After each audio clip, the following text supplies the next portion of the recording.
Hallo.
Achtung, Achtung. Hier kommt eine Stimme. Ich habe noch 3 Minuten. 3 Minuten. Das sind dann so die Momente, wo in einem Konzert, weißt du, wo du dann die Bilddingens da, wie heißt das, auf der Bühne, wo es noch schwarz ist und alles, aber du hörst dann so Sachen und dann so pling plong, tum tum pum pum pum pum pum pum, sowas. Das ist genau das, wo man hinten eigentlich schon sitzt und schon quasi fertig ist, aber irgendwie sagt, nee, es sind noch 3 Minuten. So, und das sind auch so die Momente, wo man dann sagt, man kann ruhig ein bisschen leiser machen. Zum Beispiel. Mein ja nur. Sonst doppelt sich das hier so. Und wird's noch gruseliger. Gruseliger. So. Also, okay. So, ja. Ich glaube, ich gehe jetzt live. Beziehungsweise ich bin ja schon live. Das ist ja hier, pass auf, guck. Ich kann zaubern. Moment. Das war falscher Knopf. Ach, guck mal. Ich habe hier noch einen rosa Bildschirm. Warum sagt mir das keiner? Moment, kriegen wir hin, siehste? Und genau deshalb Farbquelle. Zack. Das ist aber auch nicht besser. Was ist das gar nicht mal so einfach? Was ist denn hier los? Warum habe ich denn hier ach, guck mal, es wird ja immer interessanter hier. Habt ihr gewusst? Moment. So, jetzt haben wir auch wieder Sound. Habt ihr gewusst, dass man das richtige Spiel auswählen sollte? Bam! Und es ist noch nicht 9 Uhr. Und ich habe alles schon errichtet. Eigentlich sollte man das machen, während man noch im Offscreen ist. Ich kann ja wieder hier so, guck. Lalalala. Okay, alles klar. Nee, komm, Witz vorbei. Junge, da ist viel Mühe, habe ich in diesen Schoner da, das da reingesteckt. Guck mal, das ist animiert. Okay, also, auf geht's. Wir spielen weiter Routine oder Routine. Wir sind ja letztens aus dem Livestream geschreckt worden. Und dann habe ich mir halt gesagt, nee, lass mal gut sein. Ich bin schon 8 Stunden da drin. Lass mal gut sein, hier will ich gerade, ich brauche gerade eine Auszeit. Obwohl es offensichtlich war, was los ist. So. Okay. Ich muss mich hier erstmal umgucken. Also, wo sind wir hier? Ah ja. Also. Kurze Rekapitulation. Das ist was anderes, oder? Was abging. Also, wir sind... Krass. Wir sind hier reingegangen. Und also eigentlich da hinten. Da war Wasser drinne. Und haben eine Karte geholt und haben damit, soweit ich weiß, wo ist denn der Automat hin? Hier. Also Nutzer-ID eingeben. 5759. Ist das noch... Moment.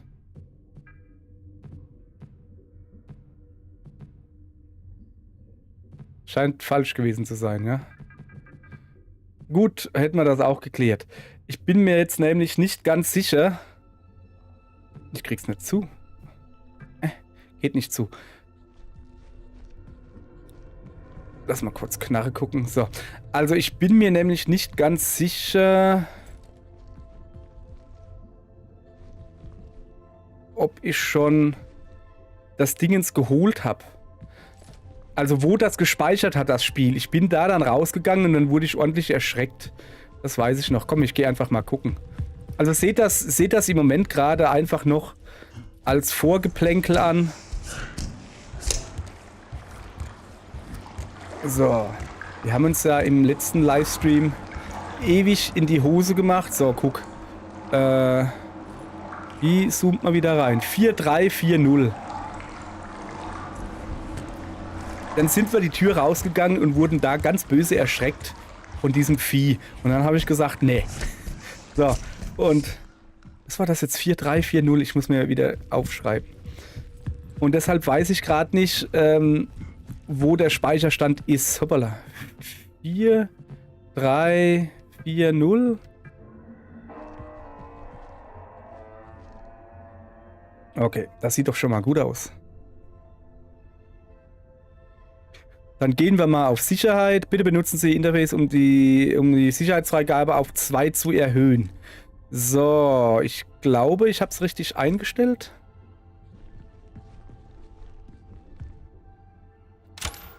Zack, Modul aktiviert.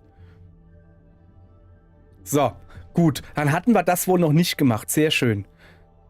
Sollen wir noch ein bisschen Tagebuch lesen, damit ihr wisst, wo wir gerade waren? Nee, machen wir nicht. Haben wir in der letzten Folge. Könnt ihr nachgucken. Haben wir alles schon gemacht. Wir müssen hier einfach nur raus. So, ich mache hier gerne als zu, obwohl ich das gar nicht brauche. So, jetzt pass auf.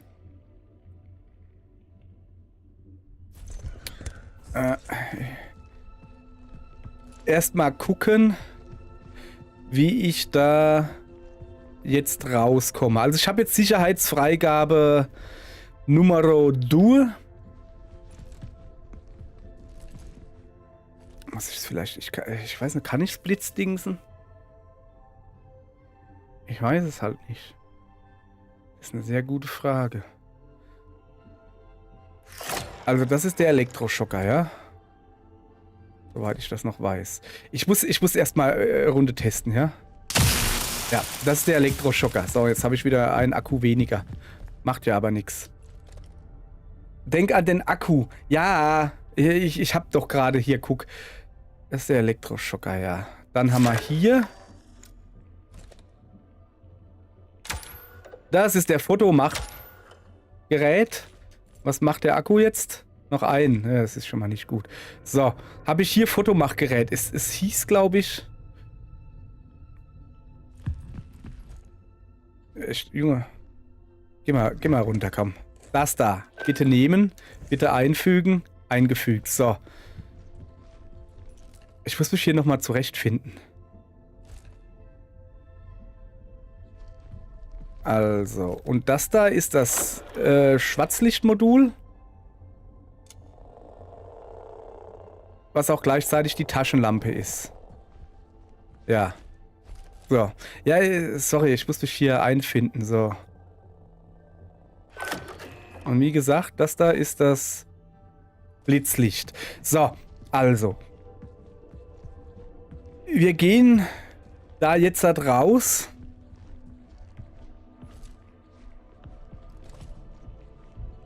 Und hoffen, dass hier das Vieh nicht ist.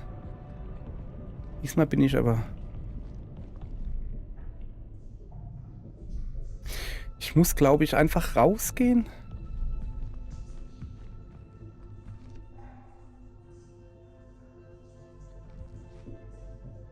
Na, wenn er da jetzt steht. Oh, der ist hinter mir, die Sau! Mann, das ist fies. Okay. Ich glaube, ich habe einfach zu lang gebraucht. Wo bin ich denn jetzt schon wieder? So, okay, Moment. 4, 3, 4, 0. 4, 3, 4, 0. Das ging verdammt schnell. So. Und ich bräuchte dieses Modul hier. Kein Modul ausgewählt. Ja, das ist dann das falsche Modul. So.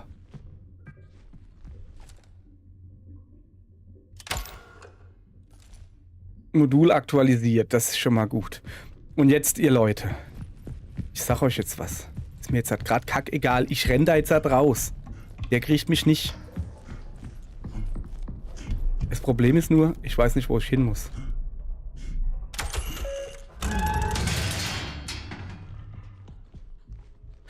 Okay.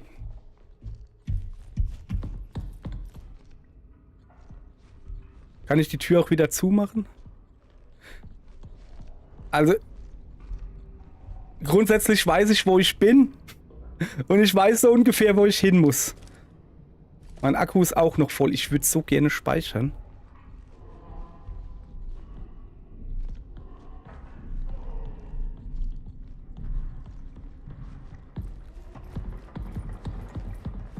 Ich gehe mal hier schnell speichern. Wie geht das wieder? Ah. So. Okay.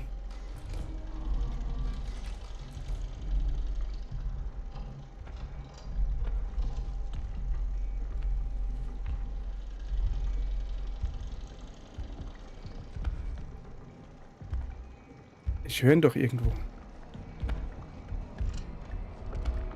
Ich habe jetzt sowas von keinen Bock auf den.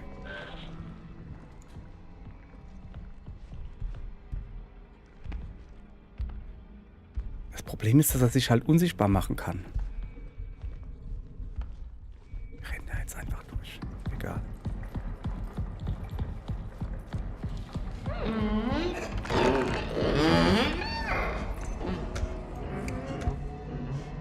Okay, war vielleicht eine dumme Idee, hier durchzurennen. Es war eine sehr dumme Idee, da durchzurennen. Jetzt weiß er doch, wo ich bin, aber soweit ich weiß, kann er sich nicht bücken. Das ist nämlich ein alter Mann.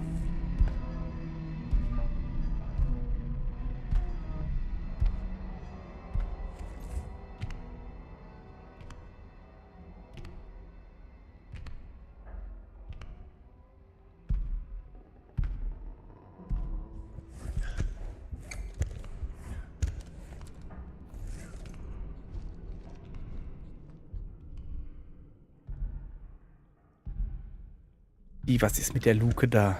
Ja, die ist zu. Deshalb ist es doch rot. Jetzt. Bitte verführen Sie mich nicht zu unüberlegten Handlungen. Ich glaube, er ist nicht mehr da, oder? Ich hab ihn mal weggehen gehört. Kacke, ich brauch da Strom drauf. Moment mal, wo mache ich da Strom drauf? Da, glaube ich. Das gefällt mir jetzt irgendwie gar nicht hier.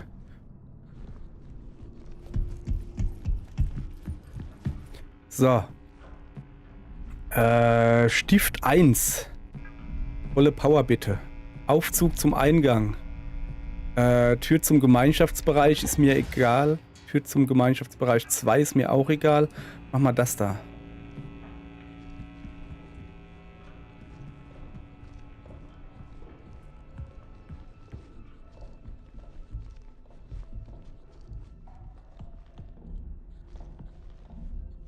Warte mal, da hinten, da bin ich auch noch nicht hingekommen, glaube ich. Sicherheitsstufe 2, dann habe ich. Okay, das ist ein Aufzug, aber ich habe da hinten noch eine Tür. Prong oder so heißt das Ding. Und ich glaube, ich glaube zu hoffen, dass ich das Vieh eingeschlossen habe. So, jetzt pass auf. Hier, guck. Ach, Kacke. Sicherheitsstufe 3. Reicht nicht. Okay, dann habe ich zumindest mal einen Aufzug freigeschaltet. Und ich gehe mir noch irgendwo einen Akku mitnehmen. Da ist doch bestimmt, irgendwo liegt doch noch ein Akkumulator. Da hat irgendwie einer... Ist das nicht ein Akku? Hallo? Scheinbar nicht. Gut. Aber das ist ein Akku. Gut. Was ist denn... Das Archiv ist inaktiv. Das macht nichts. Das haben wir schon... Ich habe jetzt... Ah ja, nee, der kann sich gar nicht im Aufzug versteckt haben. Wohl doch.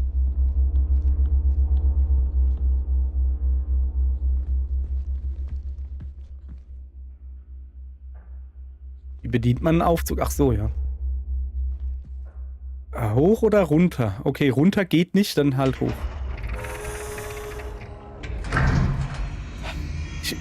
Kann der überall hin? Ich weiß nicht. Ich glaube nicht. Aber es gab manchmal sind das so Gitterstäbe, wo du nicht weiterkommst, wo verbogen sind. Der tut quasi zwischen den Wänden leben, so. Und deshalb bin ich mir nicht ganz sicher.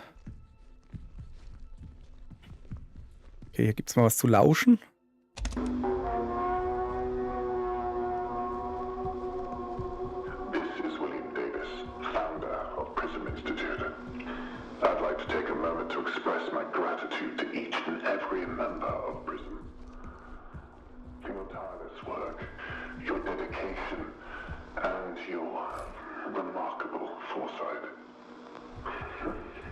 I suspect those back home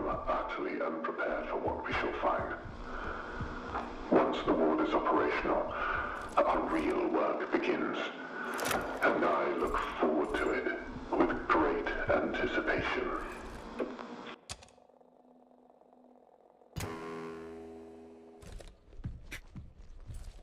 Ja, so wie Herr Riebmann. Sehr gut. Mir fiel der Name nicht ein, der da zwischen den Wänden wohnt. Hast bestimmt selbst gerade gegoogelt. So, also. Also wenn du mich fragst, sind wir gerade in einem Wohnwagen. Ja, siehst du?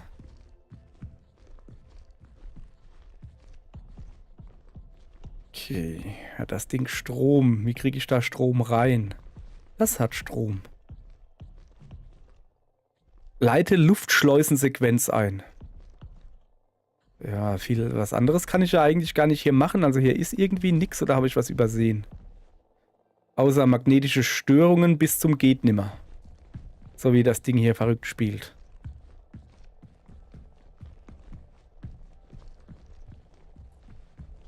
So.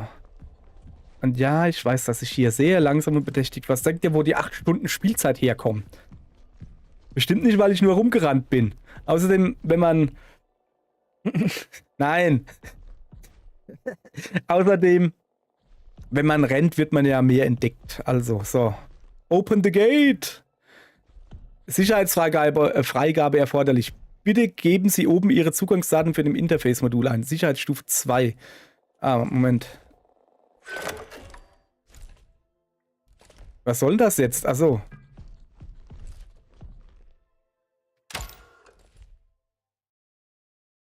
Ich habe mir gerade selbst das Licht ausgeknipst. Nein, ich glaube zu hoffen, dass wir Kapitel 4 geschafft haben. Oder so.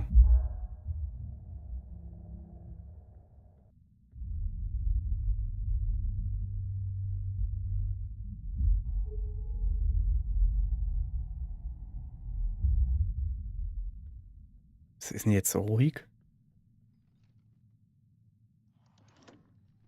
Wieso höre ich denn nichts mehr? Das ist immer krass.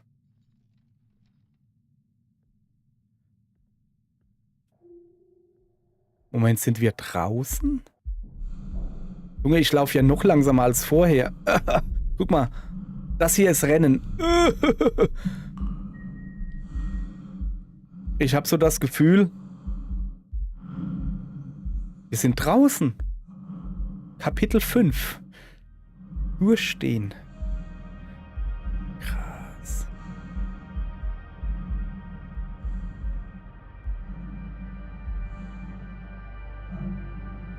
Schade, dass ich nicht hüpfen kann. Ich kann mich auf den Boden legen und schnell aufstehen.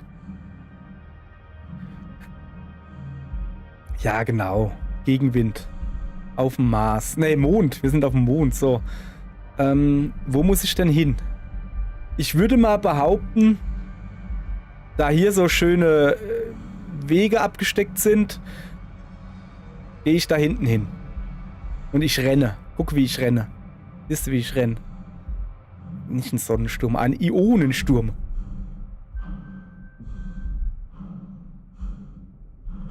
Wie groß ist denn der Mond? Kann ich den umlaufen? So wie der kleine Prinz, weißt du? Sollte ich hier entlang gehen, wenn ich so langsam renne? Komm, also zumindest in den Krater da hinten will ich reingucken. Was ist denn das da hinten? Steine, wow. Okay. Oh, ich merke schon. Ich bin hier...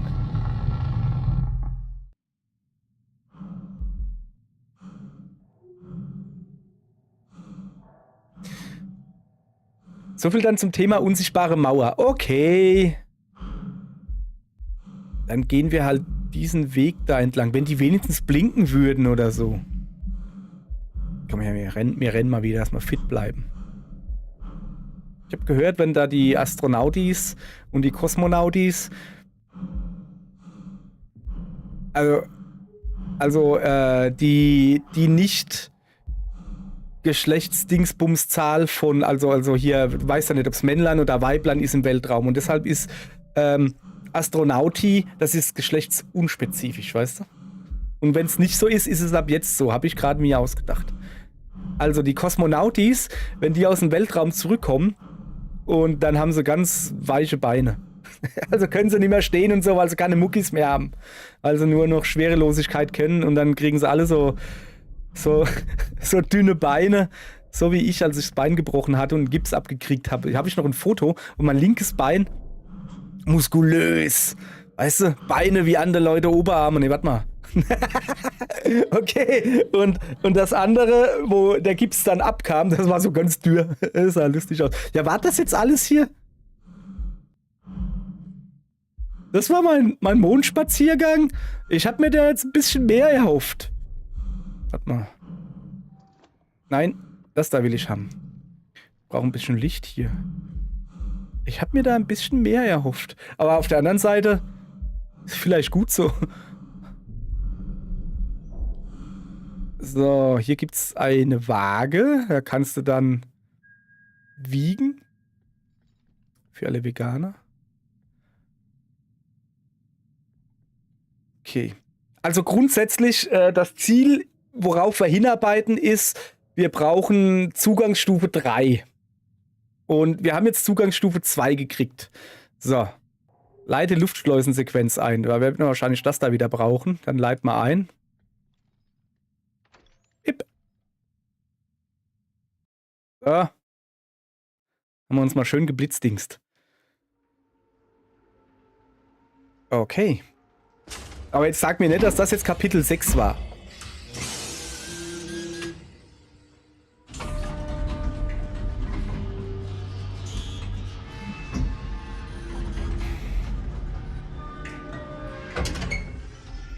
Sind wir da nicht hergekommen?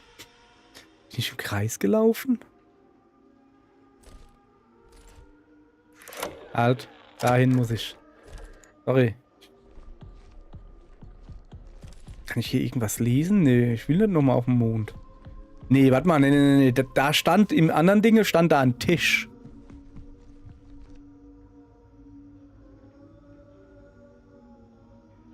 Ich hoffe, dass das nur der Wind ist.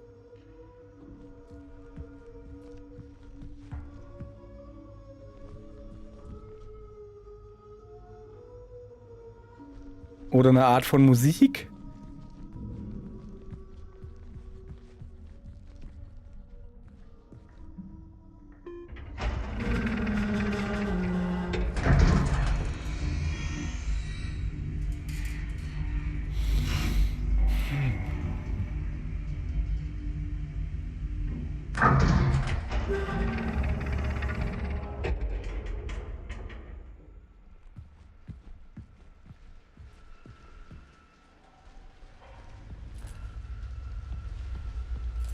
Man denkt, man hat alles gesehen, dann regnet's. Was ich hier sehe, ist ganz was anderes. Ja, also ich muss näher dran gehen. So. Erstmal speichern. Gut. So, jetzt pass auf. Aufgaben. Haben wir da noch was offen? Abgeschlossen, läuft. Im Kanal ereignet sich etwas Bedeutsames. Das Archivterminal weist darauf hin, dass eine Notfall-Echographie durchgeführt werden muss. Doch bevor... Ist das ein I? Doch bevor ich fortfahren kann, muss ich erst mein Interface-Modul auf Sicherheitsfreigabe 3 hochstufen. Um das zu tun, muss ich die Annex-Station erreichen, das Terminal des Gründers finden. Der Kanal... Ja, was ist denn der Kanal? Keine Ahnung, will er mir nicht sagen.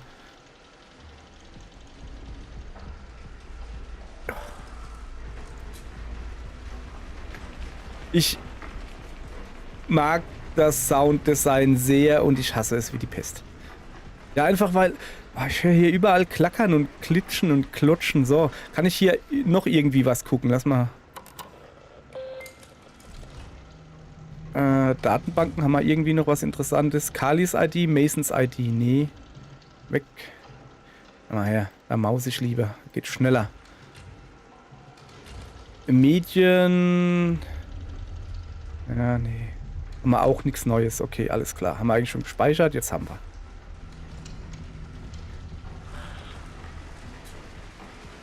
Wieso regnet es da? Oder sind das die Wasserrohre? Also. Das ist komisch. Gibt es hier irgendwas zu finden?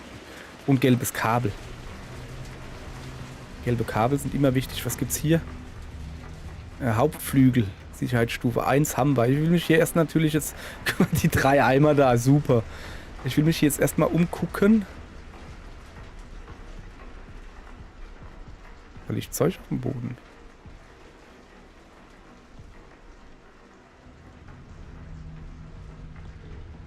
Ne, hier komme ich nicht. Hier ist irgendwie hier so... Mastzelle oder wie?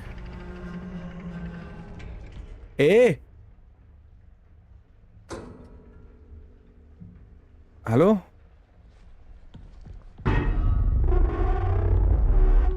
Was ist denn jetzt? Ich wollte doch hier gar nichts. Was steht da?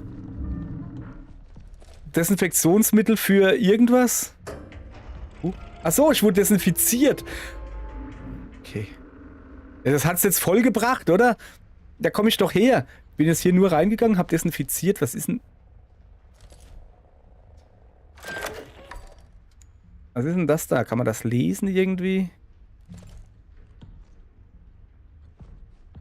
Keine Ahnung. Aber warum? Ich dachte, da hinten geht's jetzt auf. Ich kann diese Schilder da nicht lesen. Das ist ein bisschen doof.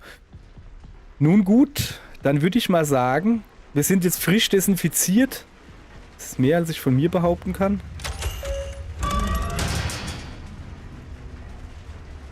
Das sieht schon mal nicht gut aus. Oh nee. Ausgerechnet Räume. Also nicht Räume, sondern wo dann Abzweigungen. Ausgerechnet Abzweigungen, das will ich sagen. So, was haben wir hier?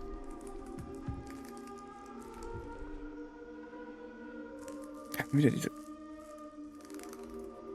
Es kann Musik sein, oder? Das ist gar kein Monster. Moment, was ist das hier? Zeitfenster, Symptombeschreibung. Tag 1, Kopfschmerzen, Druck in den Stirnhöhlen, stechende Kopfschmerzen, Tinnitus, Ohrfülle.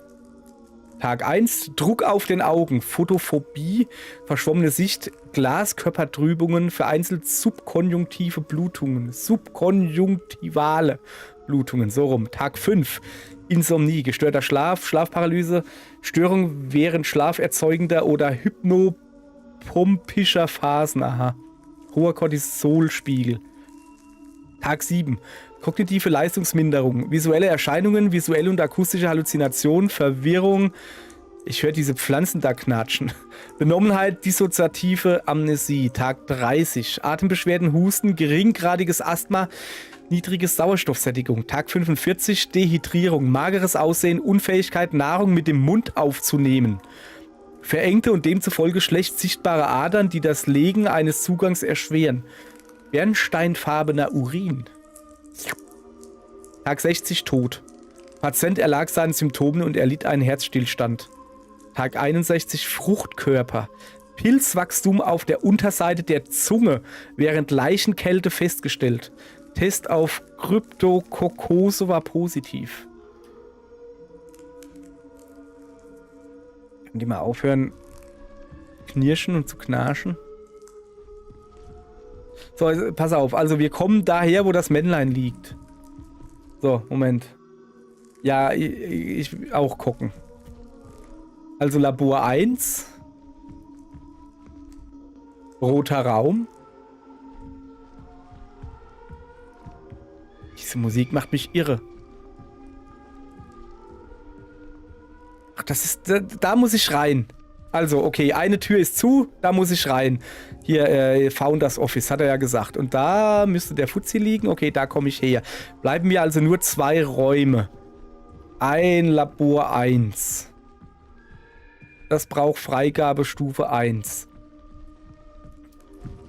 Ich guck mal. Ah, das Chemielabor. Okay. Ah, da komme ich auch noch nicht rein. Ja, das hat sich da dann... Dann sind es ja gar nicht so viele Türen, die ich habe. Na komm.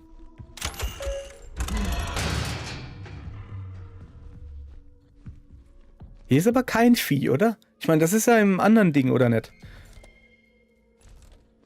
Da ist ein Hirn.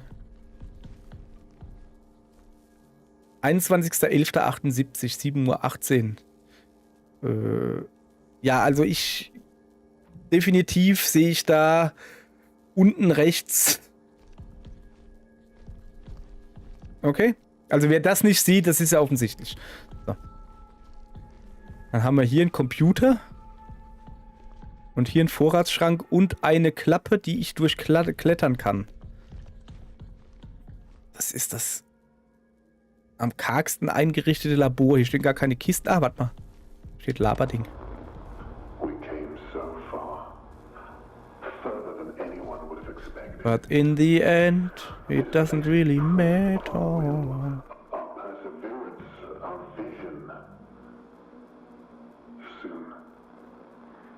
Soon the canal will speak. Hätte ich vielleicht hinhören und durchlesen sollen? Ich habe nur noch mitgekriegt, dass der Kanal zu uns spricht. Ja, ich höre ihn. Er singt. So. Kenneth's Terminal. Wer ist Kenneth? Keine Ahnung. So, E-Mail hat er gekriegt. Fehlfunktion in der Dekontamination von Paul Vargas, Ingenieurtechniker, an Kenneth Murphy, leitender Ingenieur. Achso. Hi Ken. Der automatische Sensor im Dekontaminationsbereich hat eine Fehlfunktion. Er erkennt Schadstoffe, aber kommuniziert die chemische Formel für die Bereinigung nicht. Bis ich ihn repariert habe, müssen wir die chemische Formel manuell eingeben. Ich werde ein Schild aushängen, das die restliche Besatzung des Hauptkontrolllabors darüber informiert. Okay. Also wir müssen... Oh nee, wir müssen irgendeine Formel zusammenstellen. Oh je. So, was haben wir hier? 8.1.79. Ich bin wieder im Pass aufgewacht. Ich kann mich an so viele Stunden nicht erinnern. Ich das Gefühl, dass ich ein Wort vergessen habe.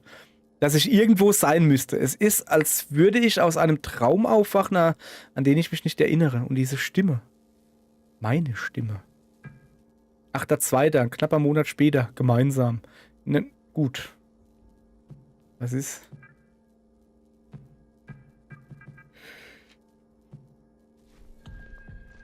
Okay, wir müssen irgendetwas herstellen. Ich weiß nur nicht was.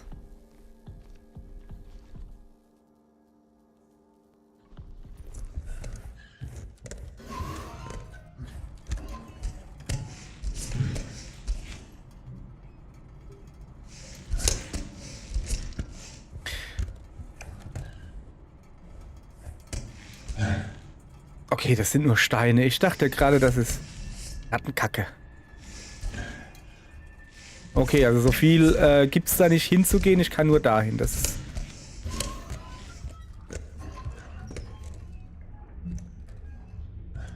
Nichts hier schon wieder.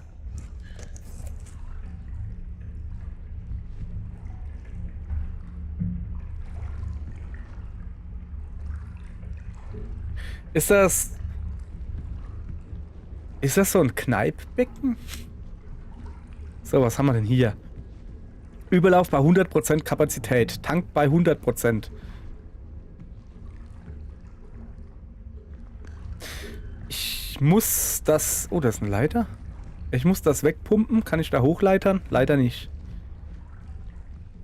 Ich muss erstmal was sehen. Das ist schon mal eine gute Idee. So. Ich muss das Wasser da rauskriegen, ja? Aber was bedeutet Kapazität? Oh, warte mal. Bevor wir so weit sind. Also, dass es voll ist, ne? Dass der Überlauf 100% voll ist und der Tank 100% voll oder dass sie leer sind. Fassungsvermögen quasi. Ich kann dir sagen, dass hier ein Speicherpunkt ist. Den werde ich nutzen. So, was haben wir denn für Aufgaben? Jesus, ne. Überflutet. Der Überlauf ist überflutet, doch der Tank sollte zugänglich sein. Kontamination. Es scheint eine EL9-Kontamination zu geben. Was ist denn EL9? Ich muss das Chemielabor finden und selbst ein Desinfektionsmittel zusammenstellen, da das automatische System nicht zu funktionieren scheint. Okay, da waren wir schon. Da bla bla bla. Ach ja, pass auf. Machen wir das dazu und das da. Dann haben wir da unten mehr Text. Der Kanal. Achso, der hört da auf. Ja, okay. Guti. Dann würde ich mal sagen, unter dieser Tür kann man durch. Das ist... Ach so, da steckt was drunter. Ich dachte, da hat jemand ein Stück Tür rausgebissen. So, kann ich jetzt einfach hier hingehen und sagen, nee, ich kann hier gar nichts machen. Okay, dann muss ich ja wohl darüber.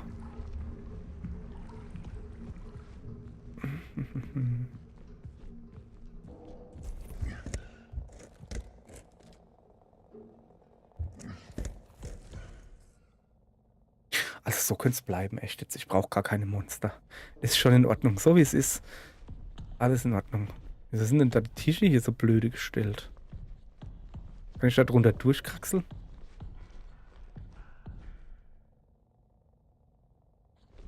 Ne, ernsthaft jetzt? Kann ich da drunter durchkraxeln? Ja. Aber warum?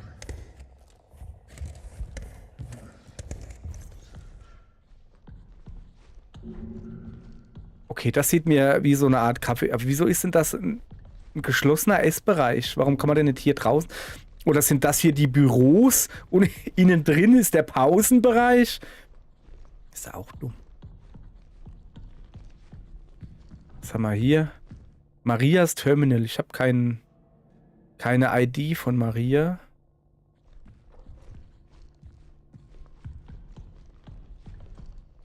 Aber Maria hat ein Leben wie ein Filmstar gelebt. Und die ist in Spanisch Harlem groß geworden. Ja, komm, da kann man drunter klettern, da klettert man drunter. Okay.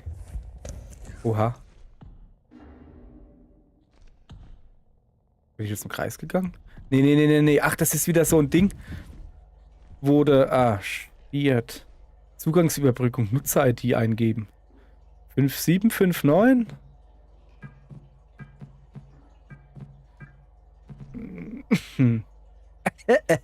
Nee. Was ist denn hier eigentlich los? Ach, das ist das andere Überlaufbecken. Ah. So. Also, ich gucke jetzt erstmal mich weiter da drinnen um. Vielleicht finde ich da ja was Interessantes.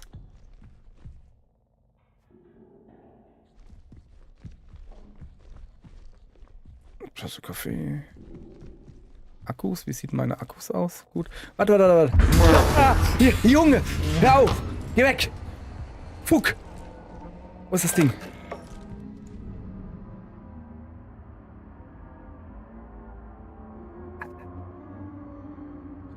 Der ist doch jetzt irgendwo da draußen!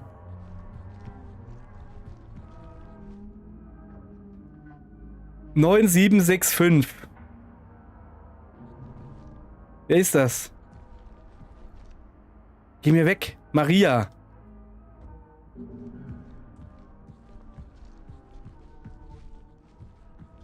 Ey.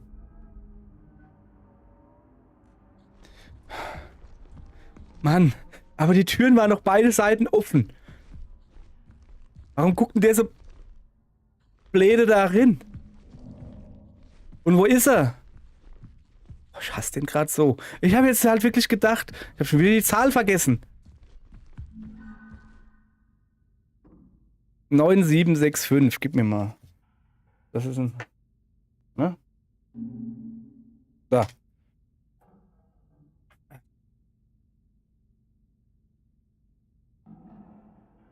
(9765) Maria.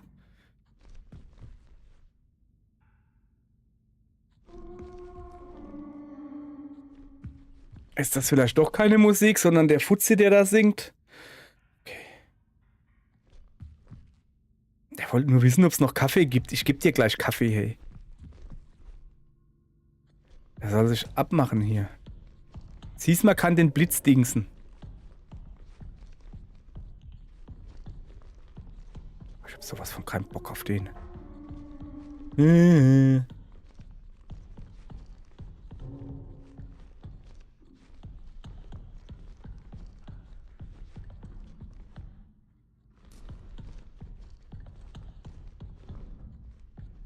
Okay, der weiß aber, dass ich da bin, ja?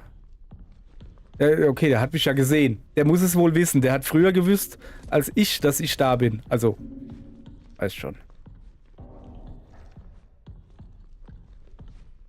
Ich will da hinten gar nicht rein.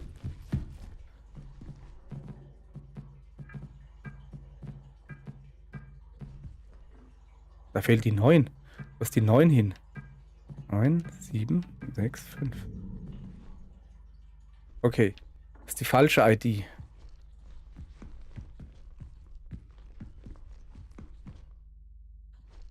Der war doch irgendwo da hinten. Wo ist der hin? Ist der durch das Dingens da durch diesen Riss da hinten durchgeflupscht? Da hinten der Riss da?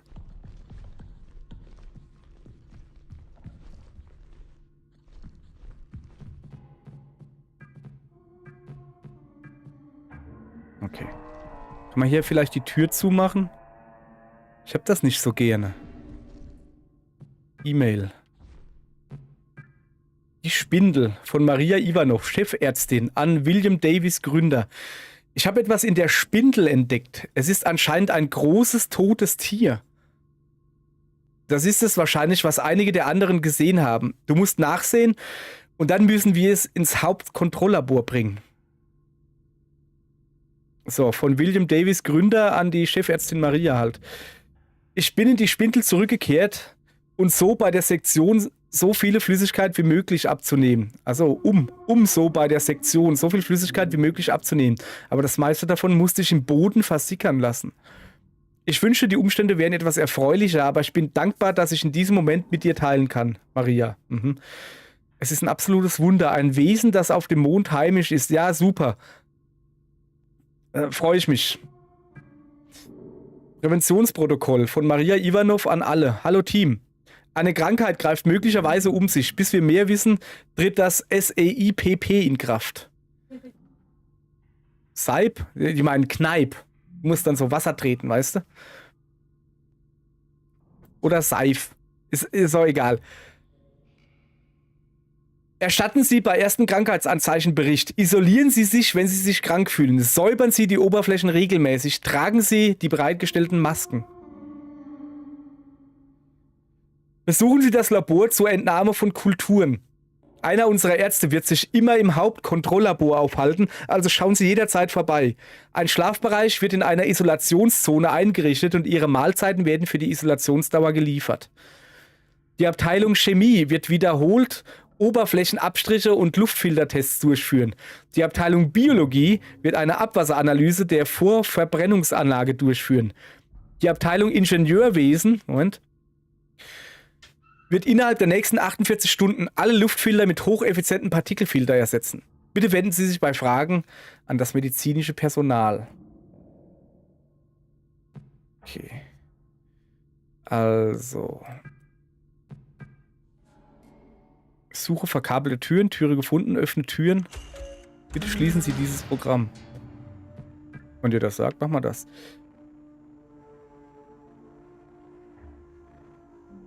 Welche Türen hat er jetzt geöffnet? Die da. Okay, ich hab das sowas von keinen Bock.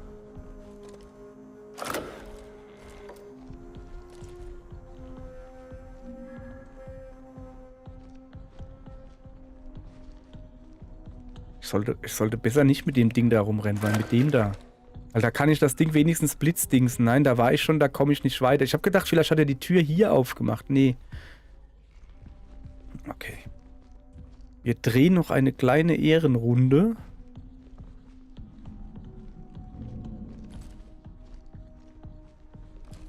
War das nicht sogar so? Moment, ich gucke da mal rein.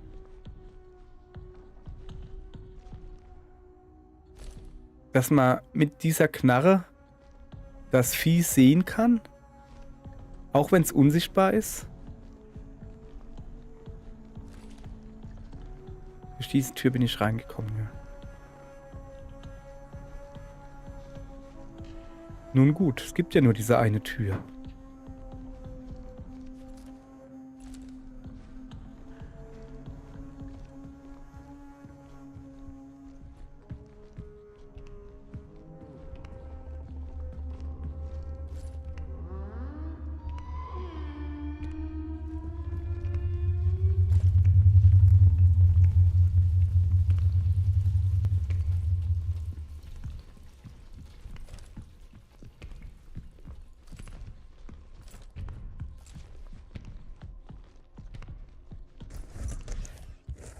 ich habe gehofft, mich unter einem Tisch verstecken zu können.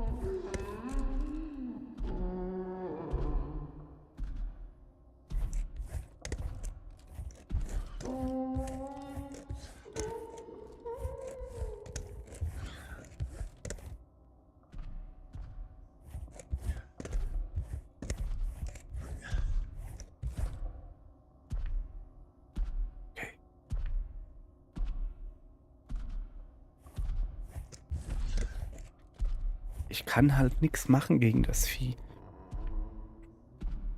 Elektroschocken bringt nichts. Ich kann höchstens ein Foto machen, dann ist es kurz geblendet zu 1 Sekunde oder so.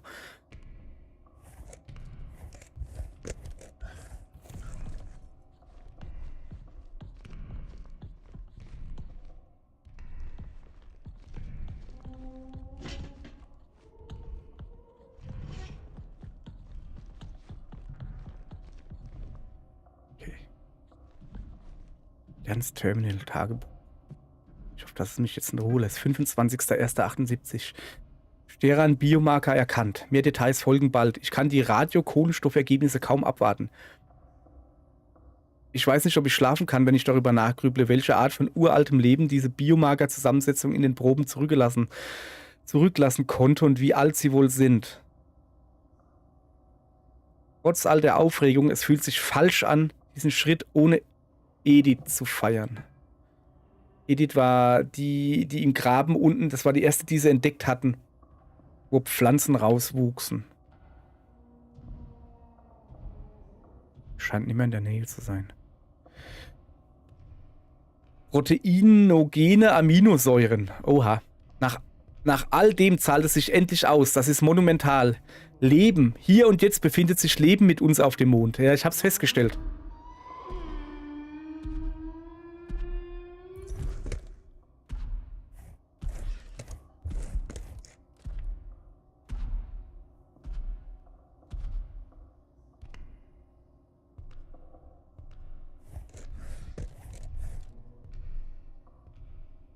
Ich will hier in Ruhe lesen.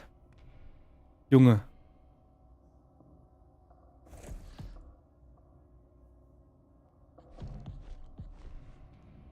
Vielleicht birgt der Kanal eine wirtlichere Umgebung für bestimmtes organisches Material. Ich muss mit Barbara sprechen, wenn ich die nächsten Experimente morgen protokolliert und vorbereitet habe.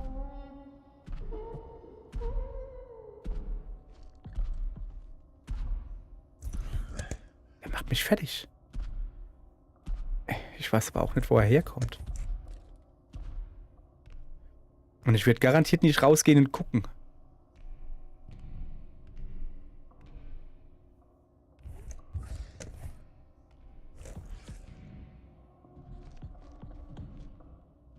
Ruhe jetzt. Papa muss lesen.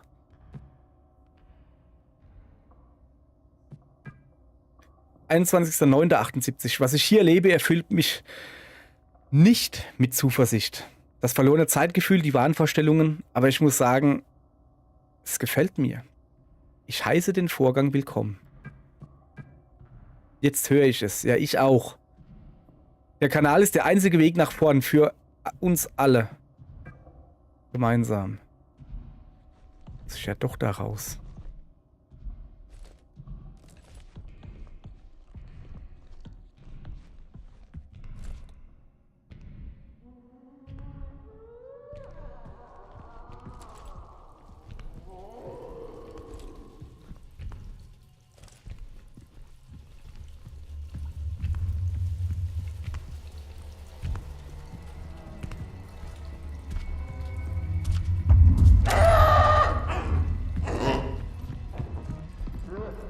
Der sieht mich nicht.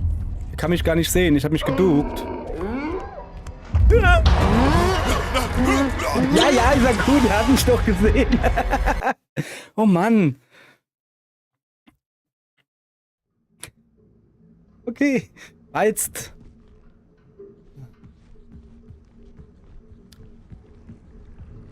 Mann. Ich habe schon so lange nicht mehr gespeichert. Ach Mann, ja, wenigstens weiß ich jetzt, dass er mich erschrecken wird. So.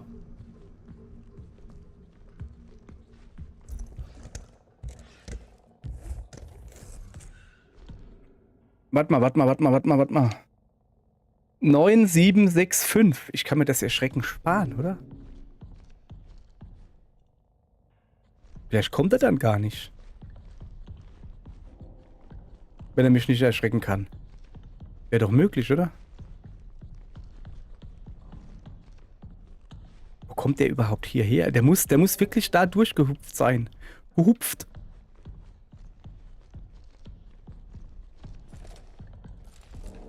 Also wirklich, das Ding ist... Also eigentlich ist das Blitzding genauso unnötig. Weil, super, dann kannst du den Stun für 2 Sekunden, aber... So, wo war ich? 9765. 9, 7, 6, 5.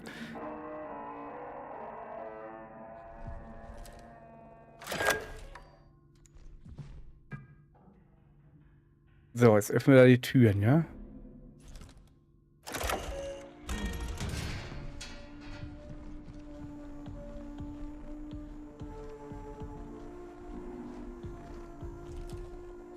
Und jetzt hoffe ich mal.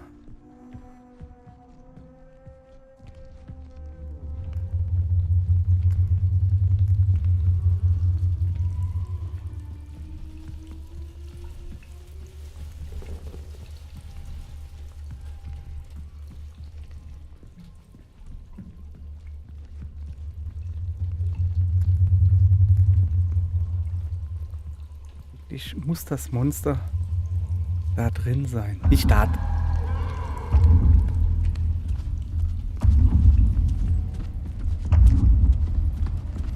Ich habe keine Ahnung. Ich versuche mich nur irgendwo zu verstecken. Da. Rein. Da kriegt er mich nicht, hoffe ich.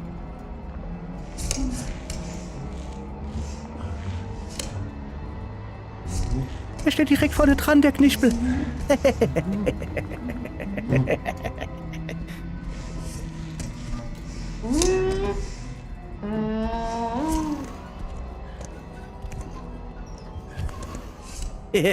So, lauf da rum im nackischen Arsch. Tschüss. Mach doch nicht mit bei deinem Quatsch. So, okay. Ich hoffe, dass er jetzt hier irgendwie gefangen ist oder so. Also so, dass er mir halt nicht nachkommen kann. Kann ich hier nicht aufstehen? Doch, kann ich.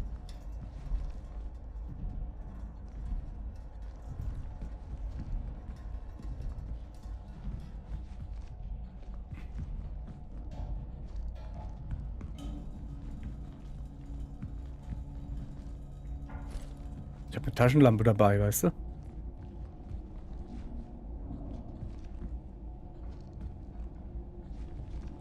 Aha. Okay.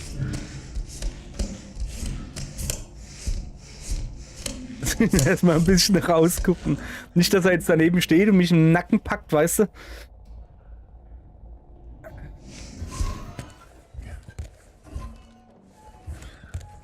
Okay. Das sieht mir hier... Oh, das sieht mir hier relativ verschlossen aus. Das ist gut. So, erstmal speichern. So. Yes, nee. So, überflutet, Kontamination, Kanal. Alles klar. Ja, nee, ist in Ordnung. So. Was haben wir denn hier stehen? Lesen. Chemische pH-Werte, chronologische Liste, Verbindung, pH-Bereich, Notizen. Zitronensäure, ungefähr 2 bis 3. Ach, diese Geräusche hier. Stark säurehaltig. Peressigsäure. Oder Peresigsäure. Keiner Peressigsäure. Hochsäurehaltiges Desinfektionsmittel. Phenol 5. Wasserstoffperoxid. Kannst du die Haare mitfärben, oder? Also ich nicht. 4,5 bis 5,5 wenig säurehaltig. Chlorhexidin. Kupferionen. EDTA bindet Metallionen. Bindet Metallionen, nicht Metallionen. Wasser, neutrale Lösung. Natriumchlorid. Die Abkürzung lese ich nicht vor. Neutrales Salz. Isopropanol. Neutrales Lösungsmittel Ethanol. Wieso lese ich das alles vor? Weil ich habe keine Ahnung, was das ist. So. Ich hoffe, dass man jetzt... wahrscheinlich...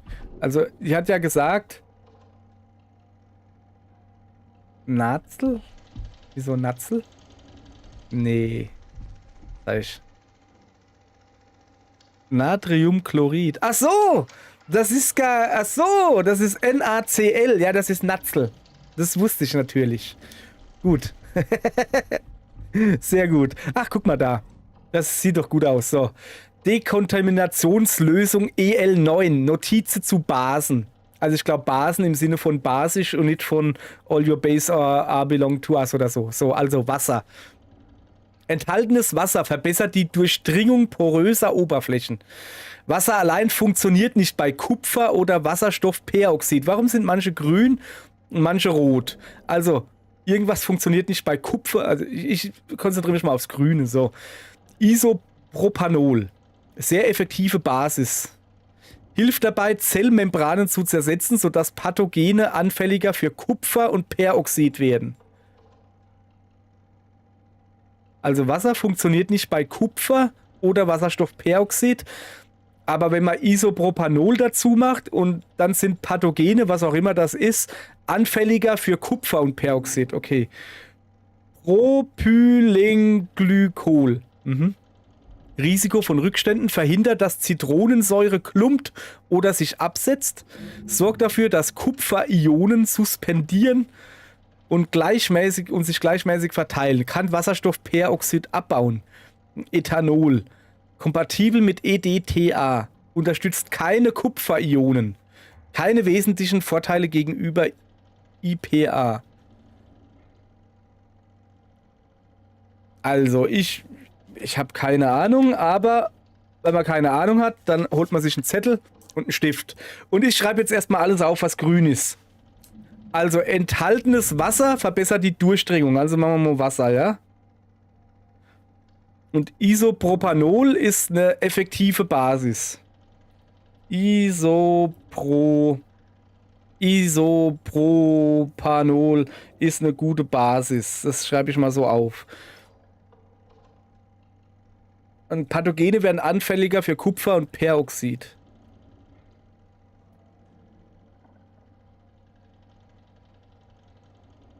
Okay. Ich weiß nicht, muss ich das auch aufschreiben? Okay. Propylenglykol.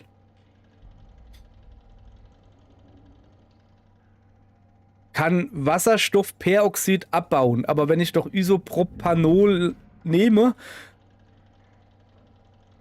und dann wird ja Wasserstoffperoxid abgebaut. Ich habe keine Ahnung, was will ich denn eigentlich? Ich habe doch nicht mal Ahnung, für was ich hier aufschreibe.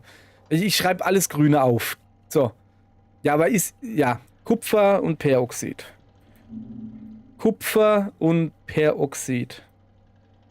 Peroxid. Mir doch egal. Kann ich nicht lesen.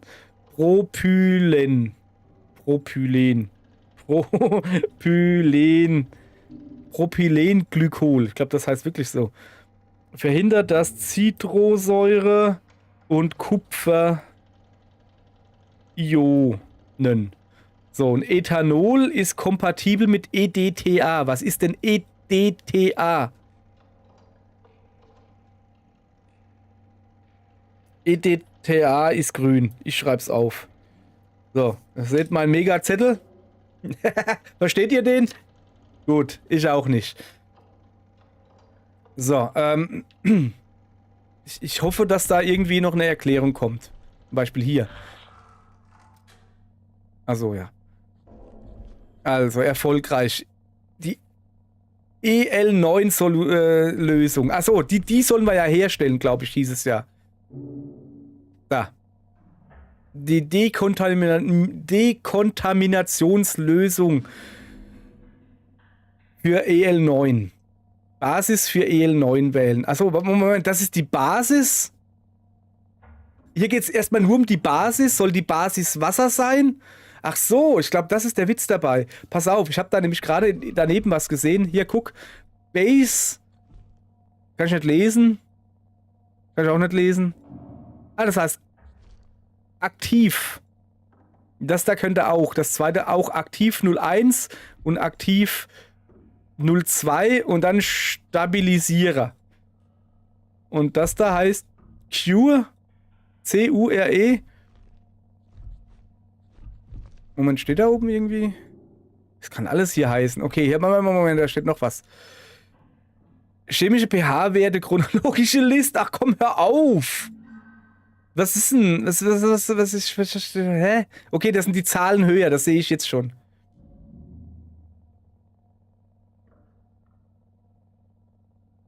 Also Isopropanol ist ein neutrales Lösungsmittel, stand da gerade. Oh. Ah! Schau mal, spinnst du oder was? Wieso geht denn da die Tür nicht zu? Hä? Hey, ich dachte, der kann sich nicht bücken. Junge, das war eklig. Jetzt traue ich mich erst recht nicht mehr raus. So. Potenzielle Akne. Ja, also potenzielle EL9 Aktivstoffe, aktive Komponenten. Aktive Komponenten. Ich krieg so langsam, ne? Pass auf. Pass auf, pass auf. Das sind aktive Komponenten. Und das da ist die Basis, ja? Ne, das ist Stabilisierer. Ein Stabilisator. Jetzt pass auf, pass auf, pass auf, pass auf. Wo bin ich denn hier? Ah, ich bin ganz woanders. Ach so, okay, ja, das ist ja einfach, oder? EL9-Solution. Wir brauchen Desinfizier-Dingsbums. Okay, im Hauptlabor muss die Dekontamination erfolgen. So. Reminder to source new sample for EL9 testing from the, also in der Zisterne testen. Ist das Dingens da, wo wir am Anfang Wasser gesehen haben? So, jetzt also nochmal. Ich glaube hier, dass das da dumm ist. Brauchen wir nicht. Bla bla. Ne? Schätze ich mal.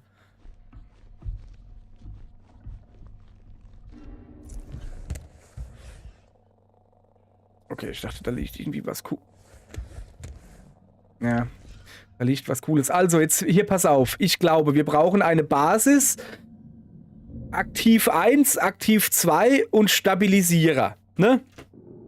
Weil da steht die erfolgreiche EL9-Lösungsgedönse. So, jetzt pass auf. Also, wir brauchen Base. Base. Active 1. Active 2. Und stabil. So. Und jetzt gucken wir hier auf den Zetteln, auf den handschriftlichen Zetteln stand so Sachen drauf wie. Kann ich nicht lesen. Base. Also Basis, also Base, ne? So. Also. Ich sehe, dass da manches gut ist, grün, und manches schlecht, rot. Aber bei Isopropanol ist beides grün. Sehr effektive Basis, hilft dabei, Zellmembranen zu zersetzen, sodass Pathogene anfälliger für Kupfer und ich versuche es möglichst dumm auszusprechen, Peroxid. Gut, oder? Peroxid werden, so. Und deshalb würde ich einfach mal sagen, ich habe keine Ahnung. Also, das ist das Einzige, wo nichts Rotes dabei steht. Deshalb nehme ich als Basis, naja, ich mache mir da so ein schönes Dingens. Tabelle. Als Basis nehme ich IPA. Und das ist Isopropanol. So, gut. Also, die Basis. Jetzt brauchen wir Aktiv 1 und Aktiv 2. Oh, das haben wir gar nicht gesehen hier. Ach, guck mal. Ah, da kannst du dann die Formel... Ah, super, da hätte ich es auch so hier lesen können. Basis, Aktivstoff und Stabilisator. So, okay, pass auf. Dann machen wir das mal so, ne? Ich nehme hier Isopropanol als Basis, so. Ach so, da oben wird dann getestet und wenn das dann abnippelt, dann ist es gut. So, jetzt, ich brauche noch so einen Zettel. Da. Was ist das? Aktive Komponenten für EL9. Also ich sehe auf den ersten Blick Wasserstoffperoxid. Das reimt sich. H2O2. Ich weiß aber nicht, ob's... Okay, wir lesen mal durch. Instabil, wenn sie stark gesäuret oder zu viel Chlorid, Salz ausgesetzt sind. Am besten in leicht sauren Umgebungen nutzbar.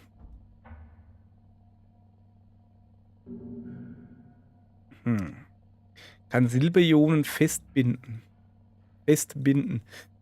Peressigsäure würde Kupferionen zu schnell zerstören. Also das ist alles rot. Das nimmt nämlich raus. Phenol kann die Wirkung von Kupfer reduzieren. Wasserstoffperoxid ist auf jeden Fall drin. Sag ich jetzt mal so. Chlorhexidin ergibt eine lange haltbare Lösung, wirkt nicht gut in Verbindung mit Wasserstoffperoxid. Und Wasserstoffperoxid wirkt gut mit Cu2 und EDTA. Also ich schreibe mir jetzt mal Wasserstoffperoxid auf. Als Active 1. Keine Ahnung, weil ich halt gerade so stehe. Wie heißt das? Wasserstoffperoxid. Okay, Wasserstoff H2O und dann noch eine 2, weil es... Ja. H2O2. H2O2 und das ist Wasserstoffperoxid. Okay. Und was habe ich jetzt noch gelesen? Lange haltbare Lösung wirkt nicht gut in Verbindung mit Wasserstoffperoxid. Dann fällt das schon mal raus. Aber Wasserstoffperoxid ist gut mit Cu2 plus und EDTA. Das ist EDTA. Ich gucke mich mal weiter um. Vielleicht kriege ich auf dem anderen Zettel einfach genauso, weißt du? So, was ist hier? Das ist der Stabilisator. Stabilisator für EL9-Lösung. Potenzielle E9-Stabilisation. Zitronensäure kann Wirkung von Chlorhexidin steigern. Könnte unsere Lösung zersetzen. Zu sauer. Guck mal, da oben rechts im Eck hat da einer aufgeschrieben. Also die Basis halt, dann Aktiv 1, Aktiv 2 und Stabilisator. Und an Aktiv 1 steht Kupfer, Fragezeichen. EDTA. Gut zur Beseitigung von Metallpartikeln, die die Wirkung von Phenol schwächen würden. Schwächere Wirkung in Verbindung mit viel Alkohol, wie beispielsweise Ethanol. Stabilisiert Metalle und schützt H2O2. Guck mal, da ist lauter Grünes. PvP, das kenne ich. Bin ich schlecht drin. Guter Stabilisator, aber kann dafür sorgen, dass die Lösung viskoser wird als gewünscht. Viskose ist, glaube ich, die Flüssigkeit, die Dickflüssigkeit in dem Fall. Also so. Oder? Egal. Player versus Player kann Silberionen binden und deren Freisetzung verlangsamen.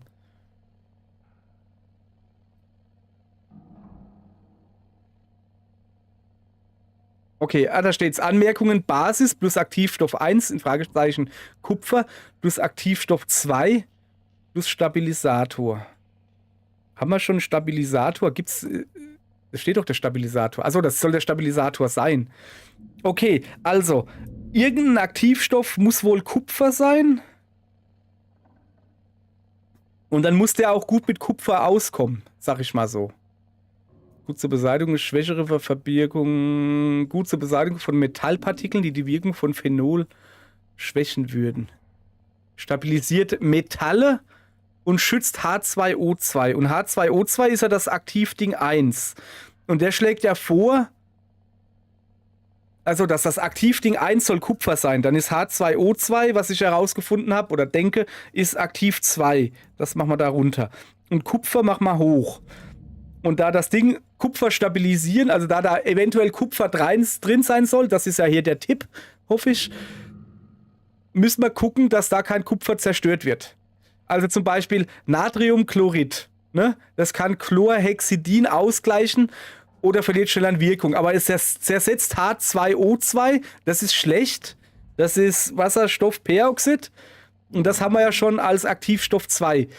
Und Cu2. Gehe ich recht in der Annahme, dass Cu2, dass das Kupfer ist. Also Kupfer, ne? Kupfer, wer kennt das nicht? Kann den Abbau zu stark beschleunigen. So. Hier, ich hätte mir ein bisschen mehr Chatbeteiligung gewünscht. Das ist meine Freundin und die ist schlau. Aha. Gibt es den Doktor in Chemie nach Beendigung des Spiels dazu? Ja, danke, das hilft mir voll. Dankeschön. So, ich kann dir auch noch sagen, es gibt auch noch den Doktor in Menschenkunde, weil eine Base ist nämlich eine Tante. Glaube ich. Bin mir aber auch nicht sicher. Hä? Väterlicher oder mütterlicherseits? Sowas habe ich nicht. So, also, guck mal. Zitronensäure ist halt gut, aber zu sauer eventuell. Natriumhydrogencarbonat. könnte die Wirkung von Peroxid zerstören. Und wir haben Peroxid, und zwar Wasserstoffperoxid. Das ist auch schlecht. Aber die pH-Werte halten das Kupfer aktiv. So, EDTA. Gut zur Beseitigung von Metallpartikeln, die die Wirkung von Phenol schwächen würden. Aber es stabilisiert Metalle und schützt H2O2. Dieses EDTA. Wir sind bei Stabilisierer, ja? Das steht ja da, Stabilisator. Also Natriumchlorid nehme ich schon mal nicht. Weil ich glaube, dass Cu2 hoch 2, dass das Kupfer ist. Und H2O2 ist Wasserstoffperoxid. Moment. Also das fällt schon mal raus. Polyvinylprolidon, PVP, kann dafür sorgen, dass die Lösung viskoser wird als gewünscht. Will ich das, dass es klumpischer wird? Also dieses EDTA gefällt mir. Schwächere Wirkung in Verbindung mit viel Alkohol, wie zum Beispiel Ethanol. Wir haben aber, glaube ich, also dieses EDTA gefällt mir. EDTA. Und auf Kupfer haben wir uns ja geeinigt, weil das da oben steht, Kupfer, Fragezeichen. So, hoffe ich doch mal. Also würde meine... da, das ist meine Liste. Die lautet derzeit als Basis Isopropanol. Oder so. Ist das Isopropanol? Ist das nicht Alkohol oder sowas? Ich habe keine Ahnung. Als Aktivstoff 1 Kupfer, wie hier oben angemerkt. Aktivstoff 2 ist Wasserstoffperoxid und Stabilisator ist EDTA, was auch immer das ist. Vielleicht will ich auch EDTA nehmen, weil es das einzige ist, was nicht erklärt wird, was es bedeutet. So, vielleicht finde ich ja hier noch irgendwie... So. Dann lieber 3 Stunden Polonaise mit Grinseklaus. EDTA. Schon wieder was Seltsames gegessen. Okay. Und was... Ach so, statt Chemiekunde? Wer ist ein Grinseklaus? Also, pass auf. EDTA. Bindet Metallionen. Ist doch gut, oder? Also Wasser hat eine pH-Wert von ungefähr 7. Das ist gut. Also, höher, desto weniger sauer. Behaupte ich jetzt mal so, denn Zitronensäure hat einen pH-Wert von 2 bis 3. Und da steht Strong Acid, starke Säure. So. Hydrogenperoxid, alles Wasserstoffperoxid. Ja, mildsäuerlich. Also mit dem hier kann ich gar nichts anfangen. Was weiß denn ich? So, so, komm mal her. Wo ist der Computer hin? Ich habe hier keine Ahnung, was ich mache. Isopropanol habe ich ja nur genommen, weil alles grün war. Aktivstoff 1. Kupfer. Irgendwas mit Kupfer, ja? Kupferionen haben wir ja gesagt, ne? Ja, Kupfer war... So, Aktivstoff 2, H2O2, was ist WSPO? Ah, Wasserstoffperoxid. Wasserstoffperoxid. Und Stabilisator EDTA. Also, das da habe ich nur gewählt, weil es grün ist. Ne? Weil das das Einzige ist, was komplett grün ist. Also, bei dem bin ich mir noch sehr unsicher und bei dem, ich glaube, dass das der einzige Tipp war vom Spiel. Das Kupferionen, ne? Und deshalb bin ich mir da relativ sicher. Und aus irgendeinem Grund bin ich mir hier auch sicher. Ich weiß aber nicht mehr warum. Also die oberen 2, die will ich mir noch testen.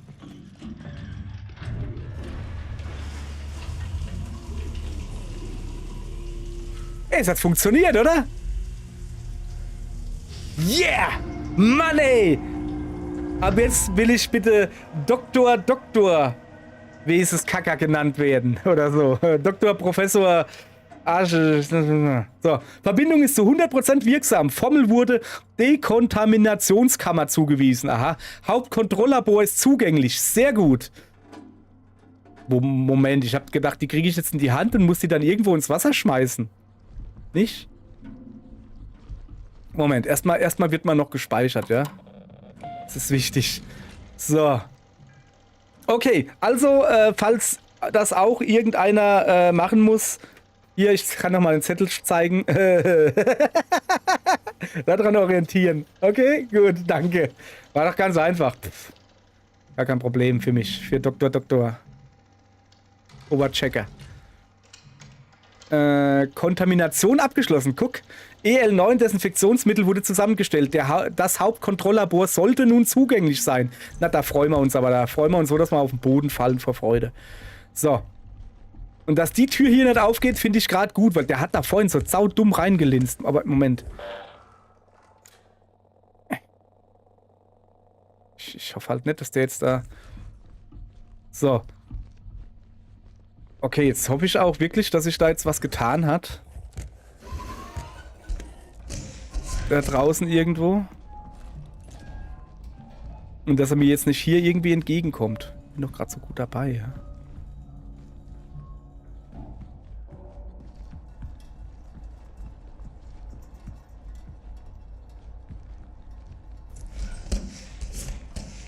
Das war da, wo ich dann reingekrochen bin, gell? Wo er mich verfolgt hat. Also in dem Raum hier war ich noch gar nicht. Erstmal ein bisschen so gucken. Ey, ich sag dir, wenn ich jetzt rauskomme und der tut mir mit seiner kalten, nassen Hand in den Nacken fassen oder so.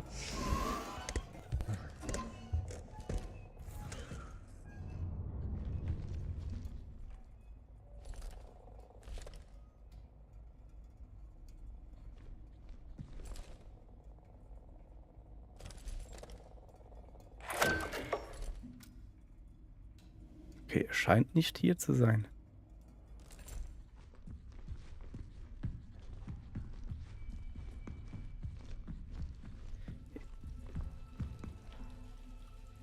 Guck mal, das ist ein Film. Moment, wenn das ein Film ist. Yeah. So.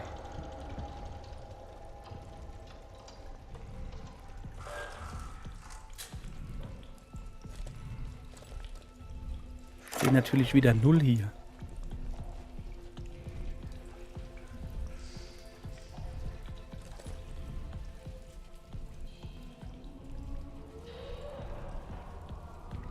Nö.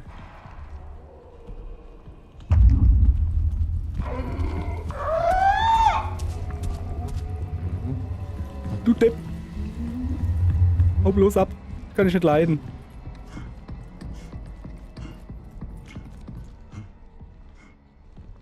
Ist der doof? Hoffe ich. Kann ich jetzt irgendwie die Tür zumachen? Wo war denn die Tür?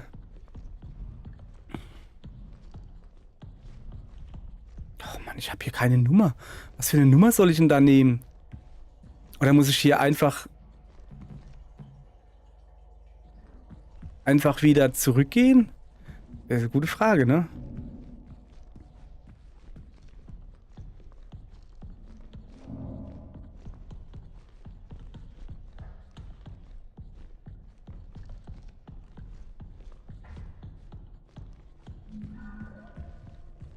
Bitte schließen Sie dieses Programm. Ja, dann machen wir das mal.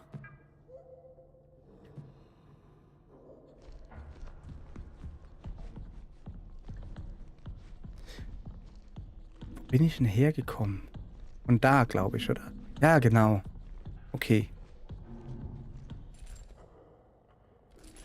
Geht er jetzt halt wieder rein, so. Okay. Ich hoffe halt, dass ich richtig bin.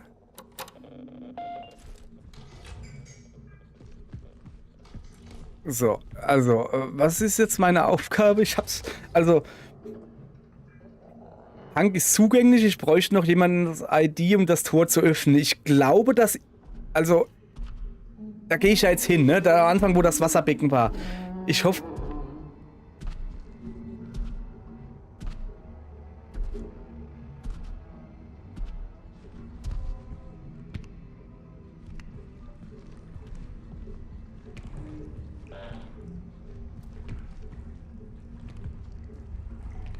Draußen rum.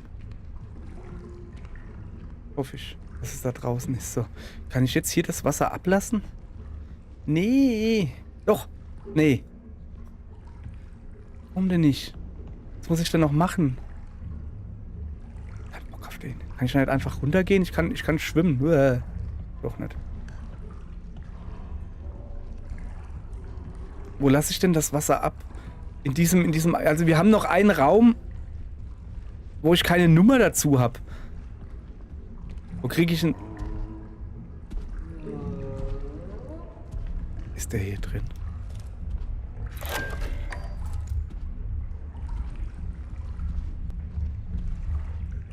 Das blöde Kackding.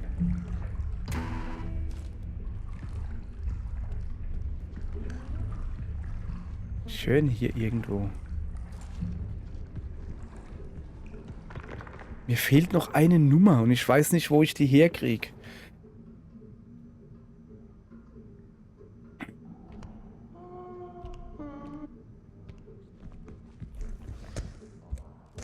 Schleicht er da draußen rum, hä?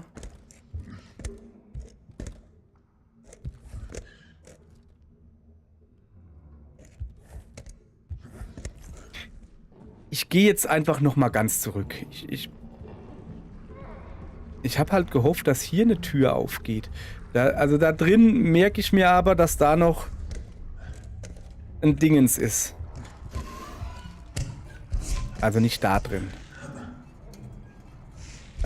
Da im Raum, hinter dem Raum, wo es Wasserding ist noch ein Terminal.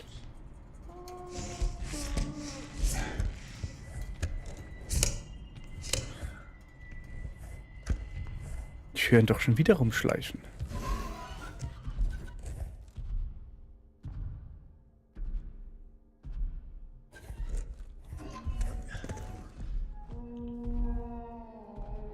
Da ist ein Hirnscan.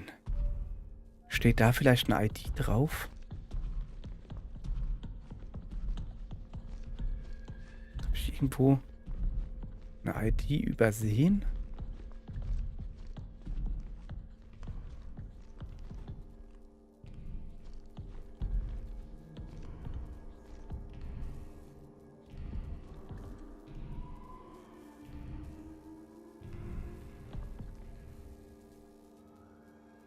Ich sehe hier keine vierstellige Zahl irgendwo. Also zumindest nichts, was halt hier so, weißt du, so 5759 oder sowas wäre. 0718 ist natürlich... Oh, ich hasse das.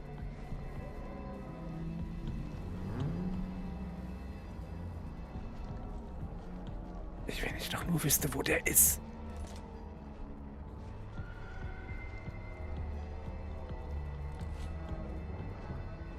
Habe ich die Tour aufgemacht? Hier waren noch Türen. Sind die jetzt offen? Nee. Das ist das Chemielabor. Ach, das ist das Chemielabor, da war ich gerade drin. Da unten drunter hat er so blöde reingeklotzt. Oh, Kacke. Das heißt, dass der sich hier im ganzen Bereich aufhalten kann?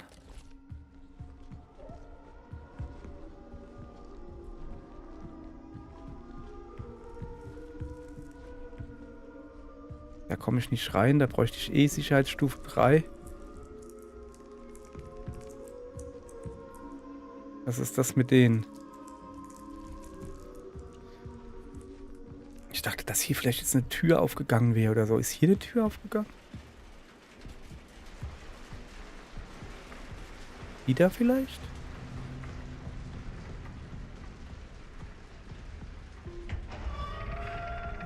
Okay, jetzt werde ich wieder geduscht, ja? Geht dann diese Tür auf?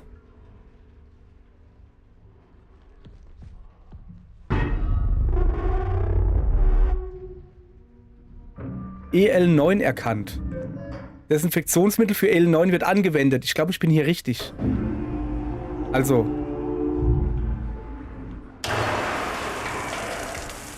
Ich hoffe, dass diese Tür jetzt halt aufgeht. So, das ist das Desinfektionsmittel für EL9, ja? Das habe ich ja gerade... Jawohl! Das habe ich ja gerade gebaut.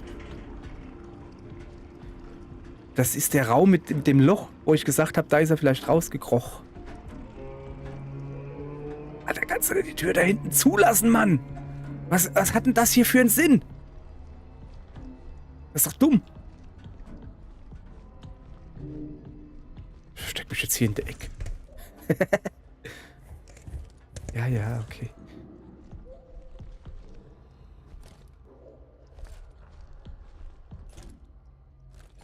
So. Ich muss hier im besten Falle... Das ist eine ID.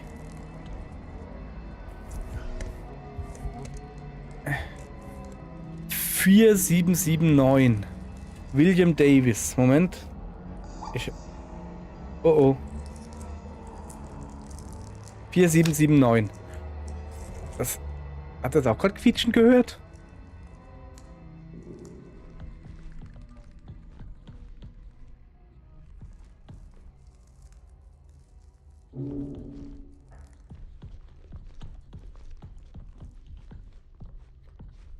Steht was. Medizinische Beurteilung, persönliche Informationen, Zusammenfassung. Nicht identifizierte Überreste eines unbekannten Tiers. Allgemeines Erscheinungsbild. Großes Tier, verstorben, blasses Fleisch, kahl. Größe 2,1 Meter, Länge 3,4 Meter. Junge. Gewicht 406 Kilo? So dicker wie ich. Das Wirbeltier scheint zur Gattung der Säugetiere zu gehören und weist 10 Gliedmaßen auf. Sein Hals misst 120 Zentimeter. Die Untersuchung ergab, dass im langen Hals des Tiers ein Apfel feststeckt. Dabei handelt es sich wahrscheinlich um die Todesursache. In dem großen Rondell, wo der Baum steht, das ist ein Apfelbaum. Das Verdauungssystem besteht aus einem Magen mit 4 Kammern. In keiner dieser Kammern wurde ein Apfel gefunden. Es sind Eierstöcke vorhanden, doch es gibt keine Hinweise auf einen Uterus oder einen Gebärmutterhals. Die Milchdrüsen und inneren Geschlechtsorgane legen den Schluss nahe, dass das Tier weiblich ist, was auch die mögliche Existenz eines männlichen Partners impliziert.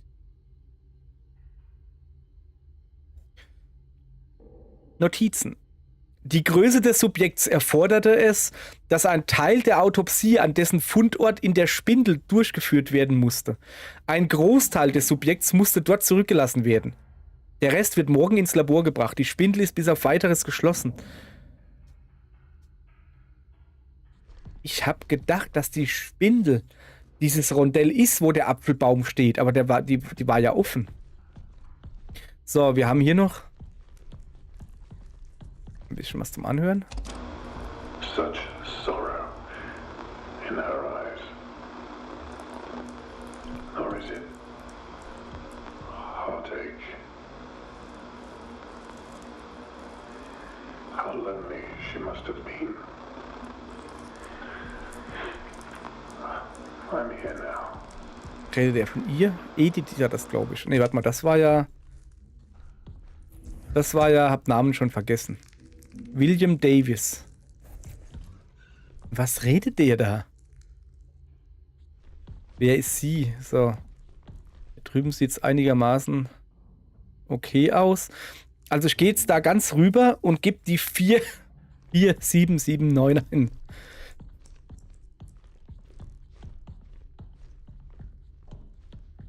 Was ist denn das da? Ach, Batterien. Batterien habe ich eigentlich noch. Ja, komm, ich nehme mal eine mit. Also, man kann die ja nicht bunkern. Aber ich habe ja schon 1, 2 Fotos mitgemacht.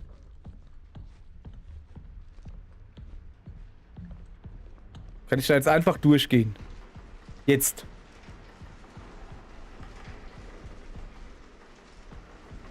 Okay, pass auf. Also. Zuallererst mal speichern, ja? 4779. Wenn ich in diesem engen Gang bin, kann das Monster mich da sehen? Habe ich ein gerade ausgerüstetes Blitzding. Hoppala.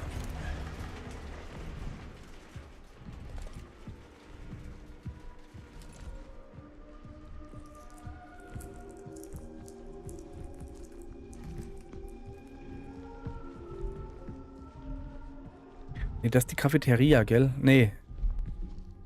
Doch, doch, doch, doch. Hier bin ich... Bin ich hier richtig?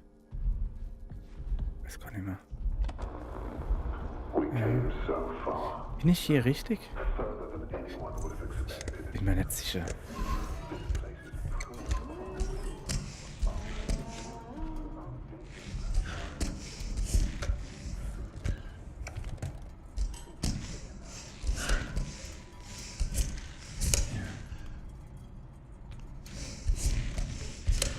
Da ist das Wasserbecken.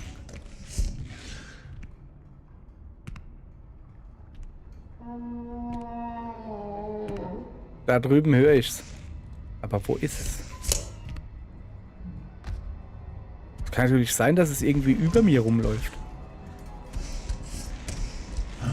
Das Schlimmste finde ich immer noch, als es vorhin unter der Tür durchgeguckt hat.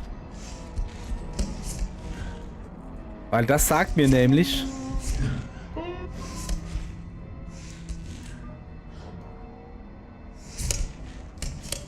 Das sagt mir nämlich, dass er sich sehr wohl bücken kann. Und ich dachte, ich bin hier sicher. Also hier wird es wohl nicht reinkommen, weil es einfach zu groß ist. Aber ich dachte, wenn ich mich unter einem Tisch oder so verstecke.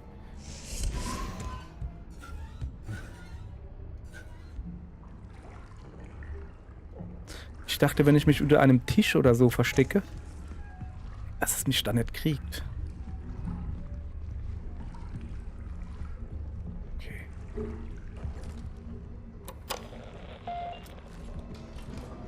Immer schön speichern. So, das müsste die Cafeteria sein. An irgendeinem Ende, ich glaube da links ist dieses kaputte Tuch. Und da muss ich auch hin.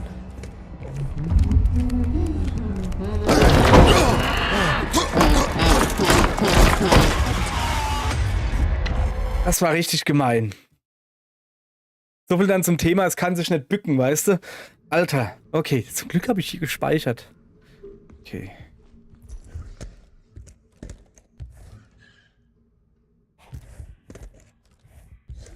Ist es noch da?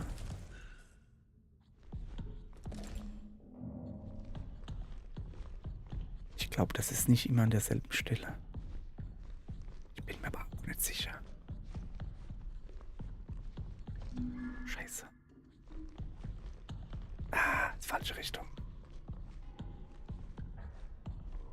Daneben muss ich rein.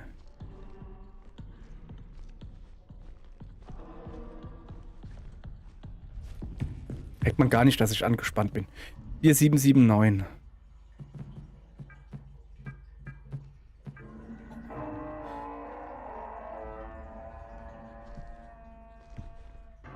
Als ob der hier reinkommt.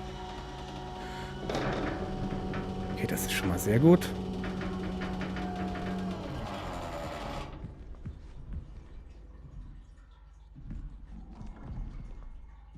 Wo bin ich hier?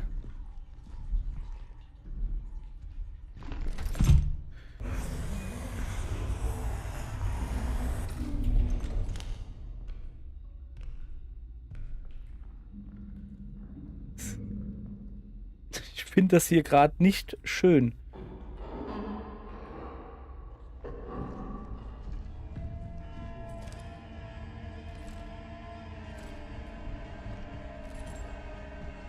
Ja klar, das ist das, was ich jetzt brauche. Komische Musik.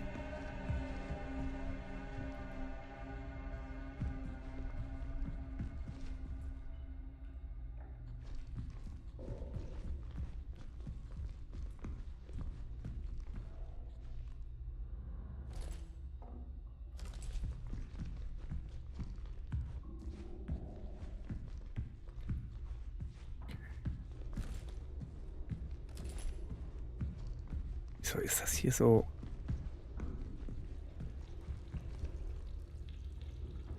So verbappt? Sind das Exkremente? Weil der war ja schon vorher, wo das Vieh in den Wänden gelebt hat, so, und dann hieß es auch, ja, es wurden Exkremente gefunden und sowas.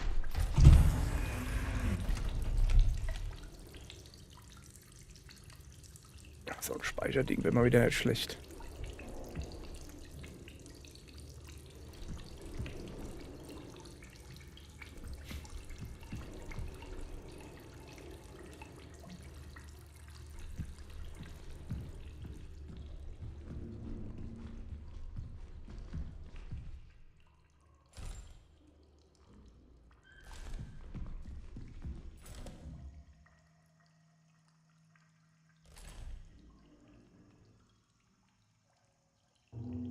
Links oder rechts?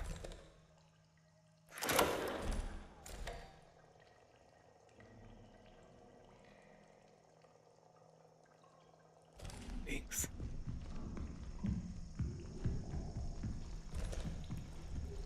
Okay.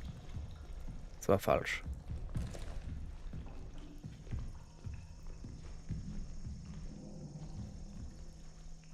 Das gefällt mir hier überhaupt nicht.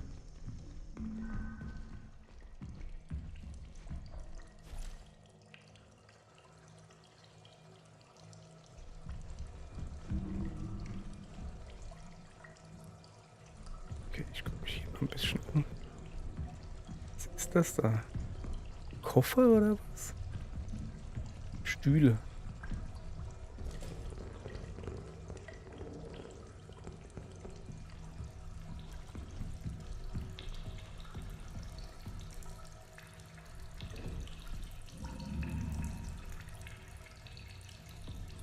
Ich glaube, ich soll Schutzbekleidung tragen. Overflow Area. Ach so, deshalb sieht das hier so vermanscht aus. Da geht das überflüssige Wasser hin. Ah.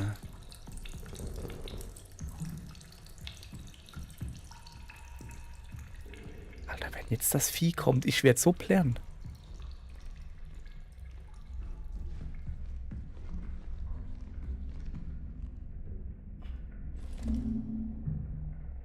Da hinten geht's unten irgendwie weiter.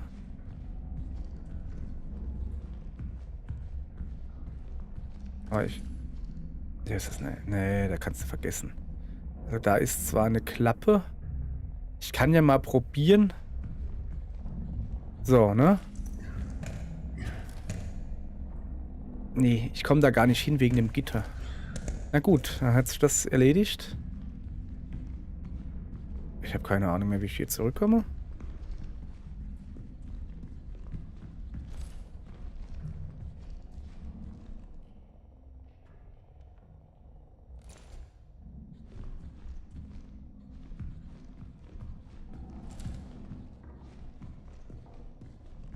Ich bin mir auch nicht ganz sicher, was ich hier überhaupt suche. Ui, ist ja dunkel hier. Okay, ich kann dir sagen, dass es hier nicht ist. Was auch immer ich suche, denn hier geht's nicht weiter. So.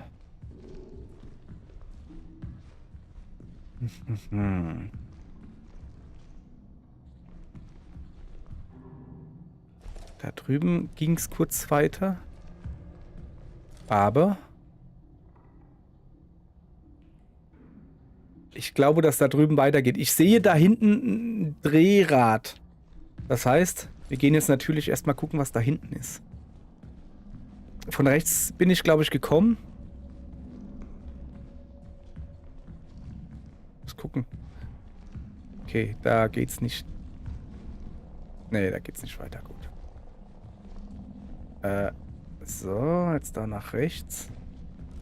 Da hinten. Da waren wir gerade. Ja, aber wenn das hier alles mit Wasser gefüllt wird, warum sind dann da oben, also das sind aber gute Glühbirnen, oder ist das nicht ganz voll?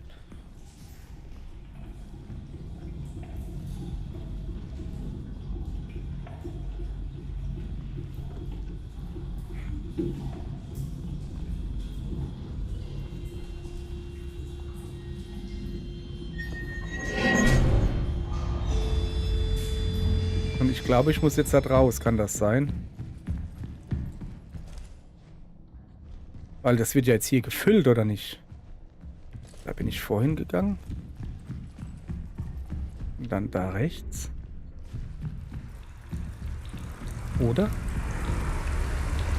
Ja, das wird hier gefüllt. Ich muss mich beeilen. Das ist falsch. Oh, jetzt wird's aber eng. Da. Okay. Ah, was ist jetzt los? Was ist denn jetzt los? Hä?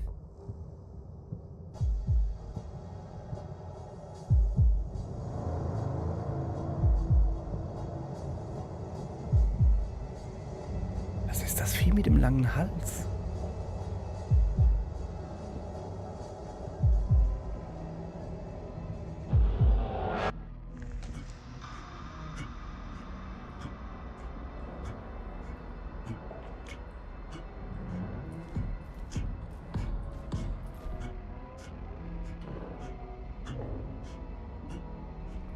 Nicht. Kann ich hier nicht einfach hochgehen?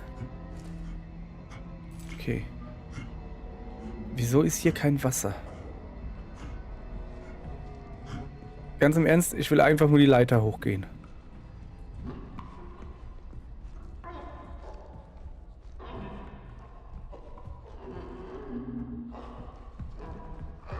Ich gehe da jetzt einfach die Leiter hoch. Ist mir egal. Ich bin von da oben gekommen, ich gehe da wieder hoch.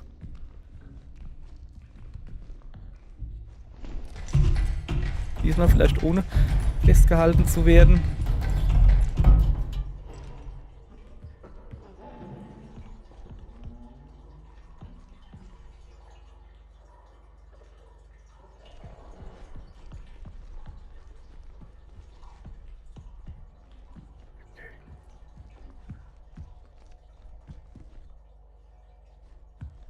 Bin wieder in der Cafeteria.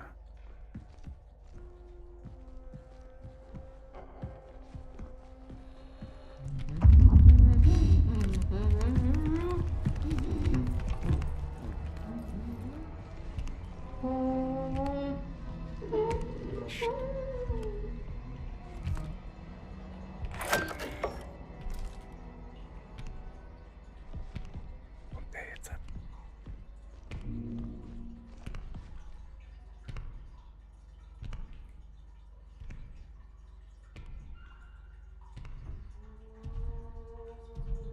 Geht weiter weg.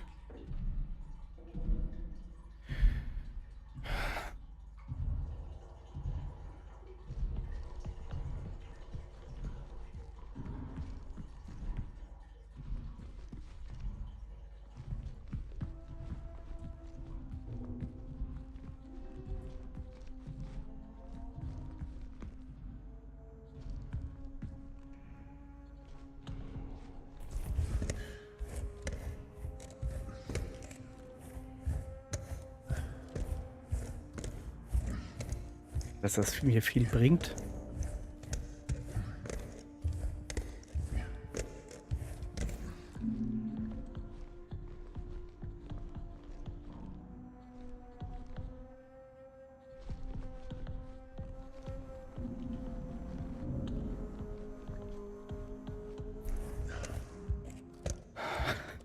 Yes, nee. Okay. Speichern. Speichern. Unbedingt speichern. Okay. So, hier bin ich relativ sicher, glaube ich. So, also überflutet abgeschlossen.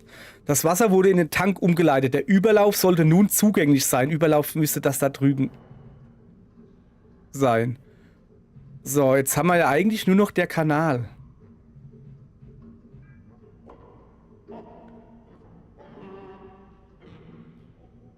Ich muss noch mal ein Interface-Modul auf Sicherheitsabfrage 3 hochstufen.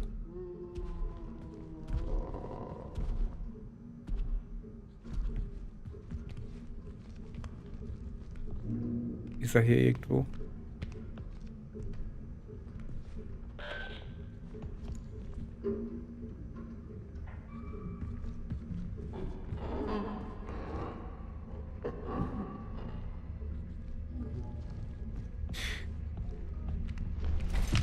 Schnell runter.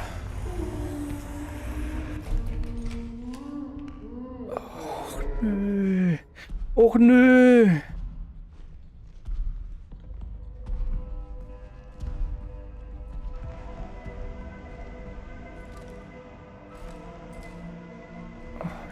sowas von keinen Bock. Ich habe sowas von keinen Bock.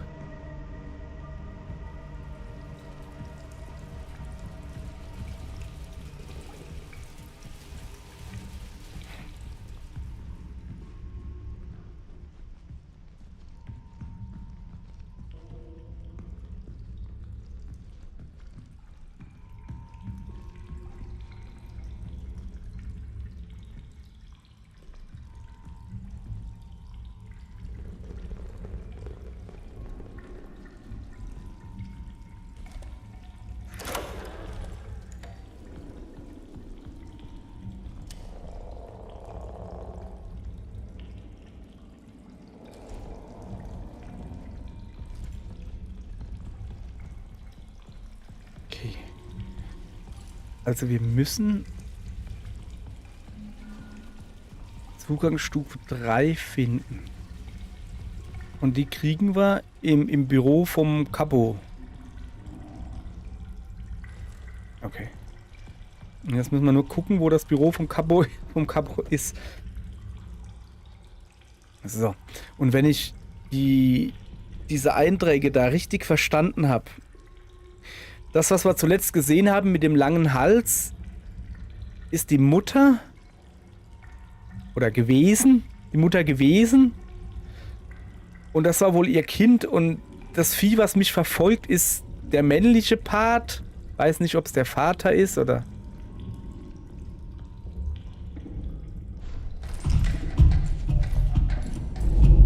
Okay. Ich habe so gehofft, dass wir hier jetzt draußen sind.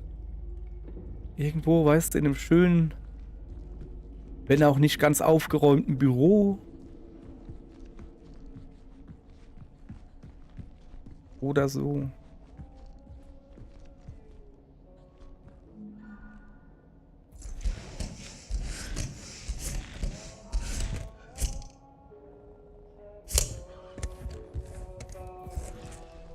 Sieht doch schon mal gut aus.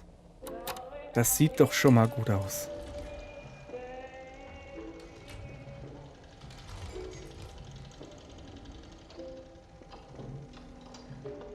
Okay, ich glaube, hier sind wir relativ sicher.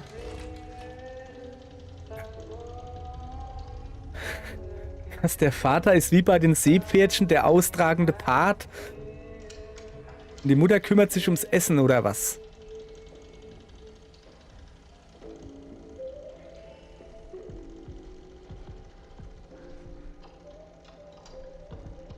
An ongoing cycle of natural actions and patterns. Okay. Ist das eine Betonwand?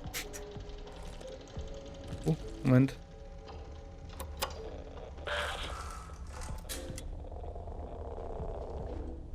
Erstmal hier umgucken. Okay, ist nichts irgendwie geschrieben.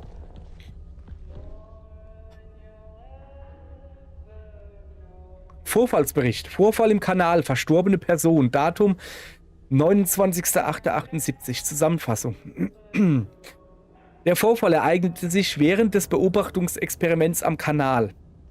Während des Versuchsaufbaus verfiel Mathieu Giron, Physiker, in eine Trance und lief in den Kanal. Henry Becker, leitender Physiker, gelang es, Giron über die Verkabelung zurückzuholen. Giron befand sich in schlechtem Zustand und wirkte ausgezehrt. Er konnte keine zusammenhängenden Sätze formulieren und schien verwirrt. Als er sich wieder in der Basis befand, verschlechterte sich sein Zustand. Er wurde in ein künstliches Koma versetzt und ihm wurden auf intravenösen Weg Flüssigkeiten verabreicht, die seiner Dehydrierung entgegenwirkten. Ungefähr 12 Stunden später erlitt Giron einen Herzstillstand, der am 29.08.78 um 20:25 Uhr LTC zu seinem Tod führte. Notizen: Giron wurde außerhalb der Basis beigesetzt. Dem wurde wahrscheinlich auch außerhalb der Basis ordentlich zugesetzt. Im Kanal. Haben wir gerade gelernt. So. Medizinische Beurteilung. Persönliche Information. Patient Mathieu Giron, Physiker. Verkabelt mit Henry Becker, leitender Physiker. Zusammenfassung. Jesus, ne, guck mal hier. 49 Jahre Physiker. Allgemeines Erscheinungsbild. Kaum bei Bewusstsein. Verwirrt, mager. Extrem dehydriert. Also, sorry. Wir haben ja vorhin einen Bericht gefunden, dass das über 65 Tage oder sowas, dass dann irgendwann können sie nichts mehr essen, nichts mehr kauen, nichts mehr schlucken und deshalb intravenös ernährt werden müssen, aber weil die Adern und Venen und was weiß ich was, also weil halt die Person so dehydriert ist, ist es auch schwer, da eine Ader oder Vene oder was weiß ich, wie das heißt, da zu finden, um Flüssignahrungsgedönse, sowas halt. Geht es da um den Mathieu Chiron, aber da hieß es doch nach 65 Tagen. Oder war der so lang verschwunden? Ne? Der Patient kam aus dem Kanal. Ja, wann? Nach 65 Tagen, aber der war ja verbunden, so wie sich das anhört, per Kabel oder verkabelt mit. Ja, ist das ein physisches Kabel oder heißt das so WLAN-Verbindung oder so? Okay, egal. Verwirrt, mager, extrem dehydriert. Der Patient kam aus dem Kanal und erreichte uns als Notfall. Er konnte keine klaren Worte fassen und hatte Atembeschwerden. Sein allgemeines Erscheinungsbild war äußerst besorgniserregend. Es wirkte fast so, als ob es seinem Körper an sämtlicher Feuchtigkeit mangelte. Verengte Adern erschwerten die Verabreichung von Blut von VI. Voll intravenös, aber voll. Blutdruck und Puls waren, heißt das Venen intravenös, aber ist intravenös nicht schon Venen drin? Ich habe keine Ahnung. Blutdruck und Puls waren unregelmäßig, stabilisierten sich jedoch, nachdem wir ein Beruhigungsmittel verabreichten. Der Patient wurde in ein künstliches Koma versetzt und wird intravenös mit Flüssigkeit und Medikamenten versorgt. Judith Weber, die Psychologin, unterhielt sich für einen kurzen Moment mit Chiron, bevor ihm zur Überprüfung seiner Zurechnungsfähigkeit Thiopentalnatrium verabreicht wurde. Es wurde ein Protokoll angefordert. Aha. Berichtssignatur 29.08.78. Hinten ist nichts drauf. So, dann hätten wir hier noch. Ist das hier das Büro von der Judith? Der schon wieder. Wer ist denn das, der da dauernd labert?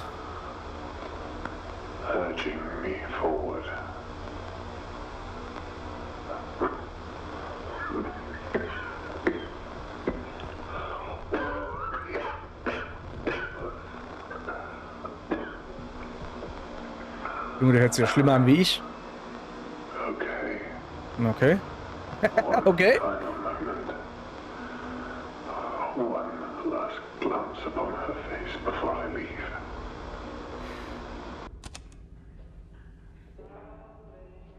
Von wem redet der? Also ja, er hat Halluzinationen und sowas gehabt. Das ist klar. Oh, da liegt noch was. Vorfallsbericht. Vermisste Person Kenneth Murphy, leitender Ingenieur. Datum 10.02.79. Zusammenfassung. Im Luftschleusen-ID-Protokoll ist zu entnehmen, dass Kenneth Murphy, leitender Ingenieur, um 2:37 Uhr die Basis allein verlassen hat. Notizen. Aufgrund von Verlusten und Krankheitsausfällen ist die diensthabende Crew unterbesetzt.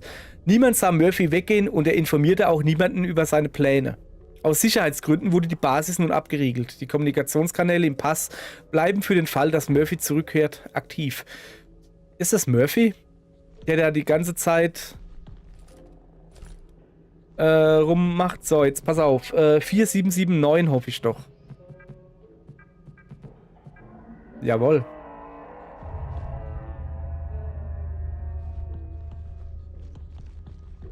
Okay, Sicherheit, Medien.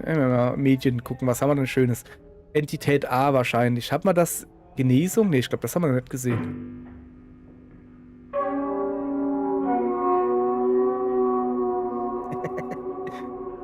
Ja. Vorspann überspringen wir, okay? Und die Werbung auch. Holy, bla bla bla. Dokument. Entität B.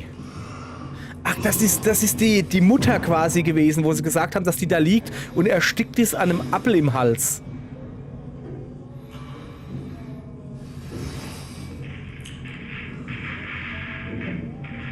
An apple in the throat und Entität B ist tot. Okay? Ist das die Mutter von E.T.? 2, 4, 5 Finger?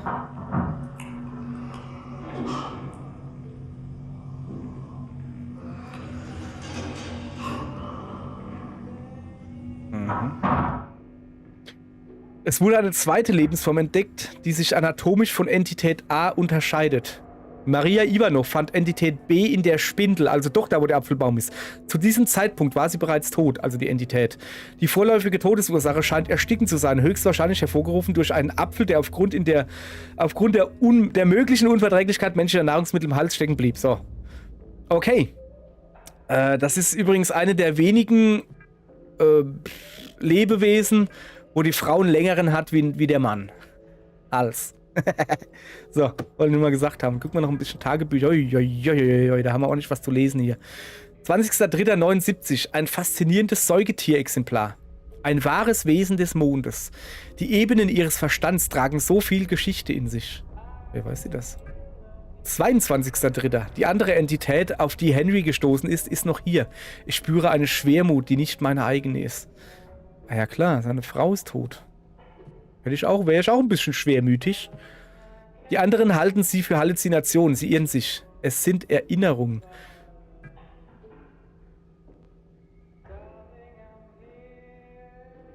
Also das sind Telepathen, die können oder sprechen oder so über Erinnerungen oder wie? Ich habe letzte Nacht im Hauptkontrolllabor geschlafen. Wenn nur sie und ich dort waren, hat sie mit mir gesprochen. Das meint damit sie. Ich bin mir nun sicher, es gibt hier keinen Platz für uns, nicht in konventioneller Hinsicht. Der Kanal ist die Antwort. Es sind nur noch ein paar von uns übrig. Es dauert nicht mehr lange, bis wir alle vereint sind. Es wird Zeit, zu ihnen zu gehen. Doch ehe ich das tue, muss ich sie noch ein letztes Mal ansehen. Und das ist William. Wer war denn William? War das? Nee, das war nicht William, das war nicht Murphy. Murphy hieß Kenneth.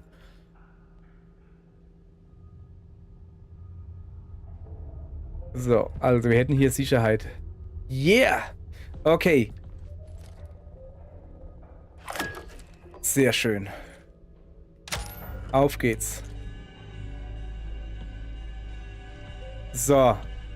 Ich habe jetzt Sicherheitsstufe 3. Das ist ja voll praktisch.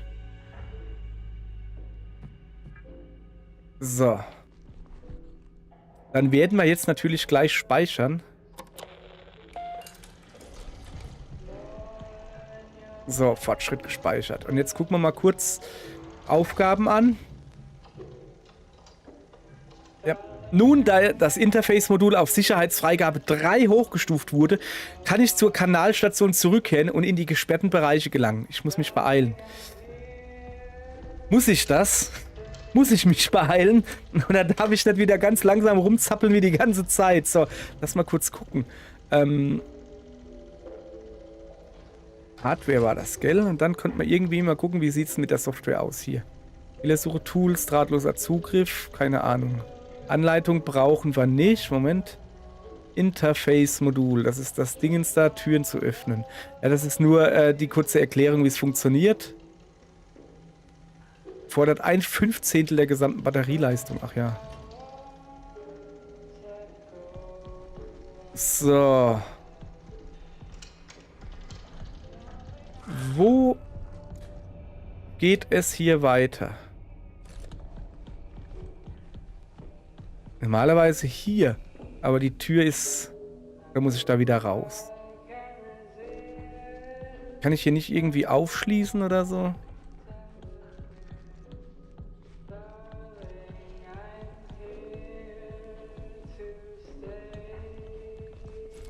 Mach Aufruf. Ja, es geht nicht. Es ist kein Strom da.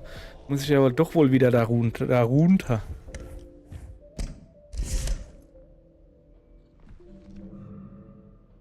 Ich habe keinen Bock, da runter zu gehen.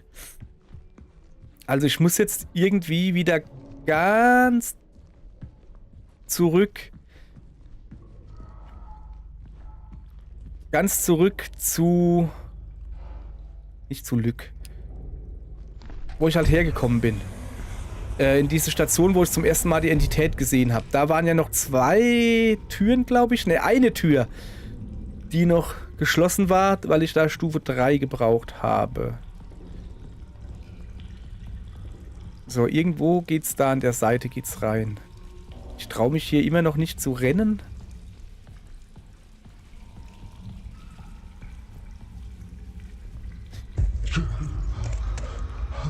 Okay, was ist denn jetzt schon wieder los? Don't give up.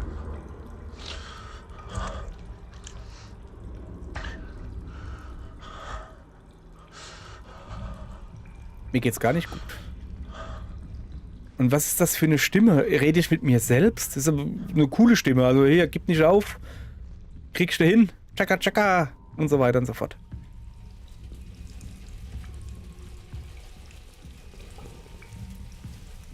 Okay. Ich hab... Ey, oh Quatsch jetzt. Ich freue mich richtig, wieder zurück in die Station zu gehen mit dem Apfelbaum und so. Also hier, diese Gänge hier, die machen mich schon ein wenig fertig, ne? Das ist nichts für mich.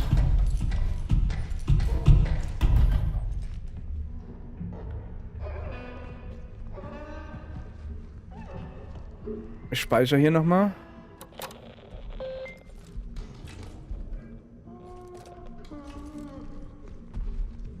Das hört sich halt einfach an, als ob er da direkt stehen würde. So, ich gucke jetzt einfach, dass ich so weit wie möglich zurückgehe.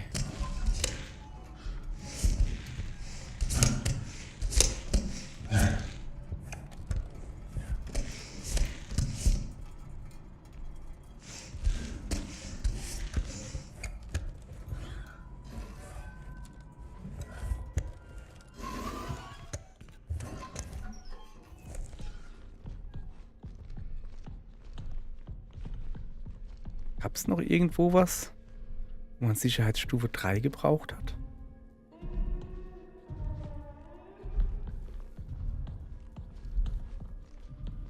Ich weiß es nicht, ich kann mich nicht mehr... Doch, klar.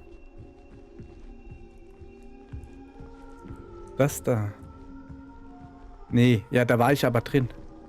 Okay. Pass auf. Ich gehe jetzt einfach ganz an den Anfang zurück.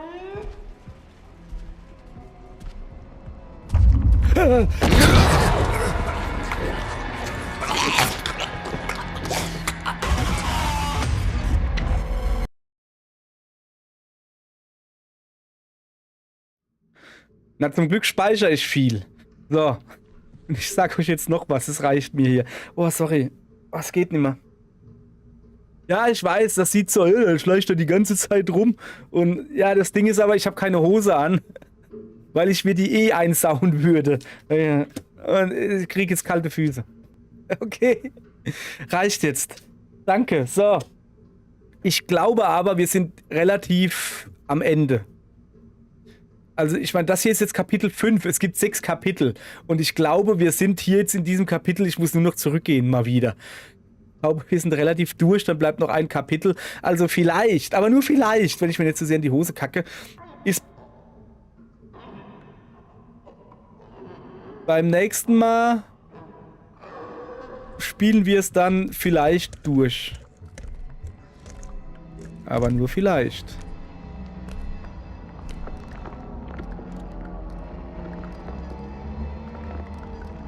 Ja, und bis dahin lasse ich mir ein paar Eier wachsen, okay? Danke.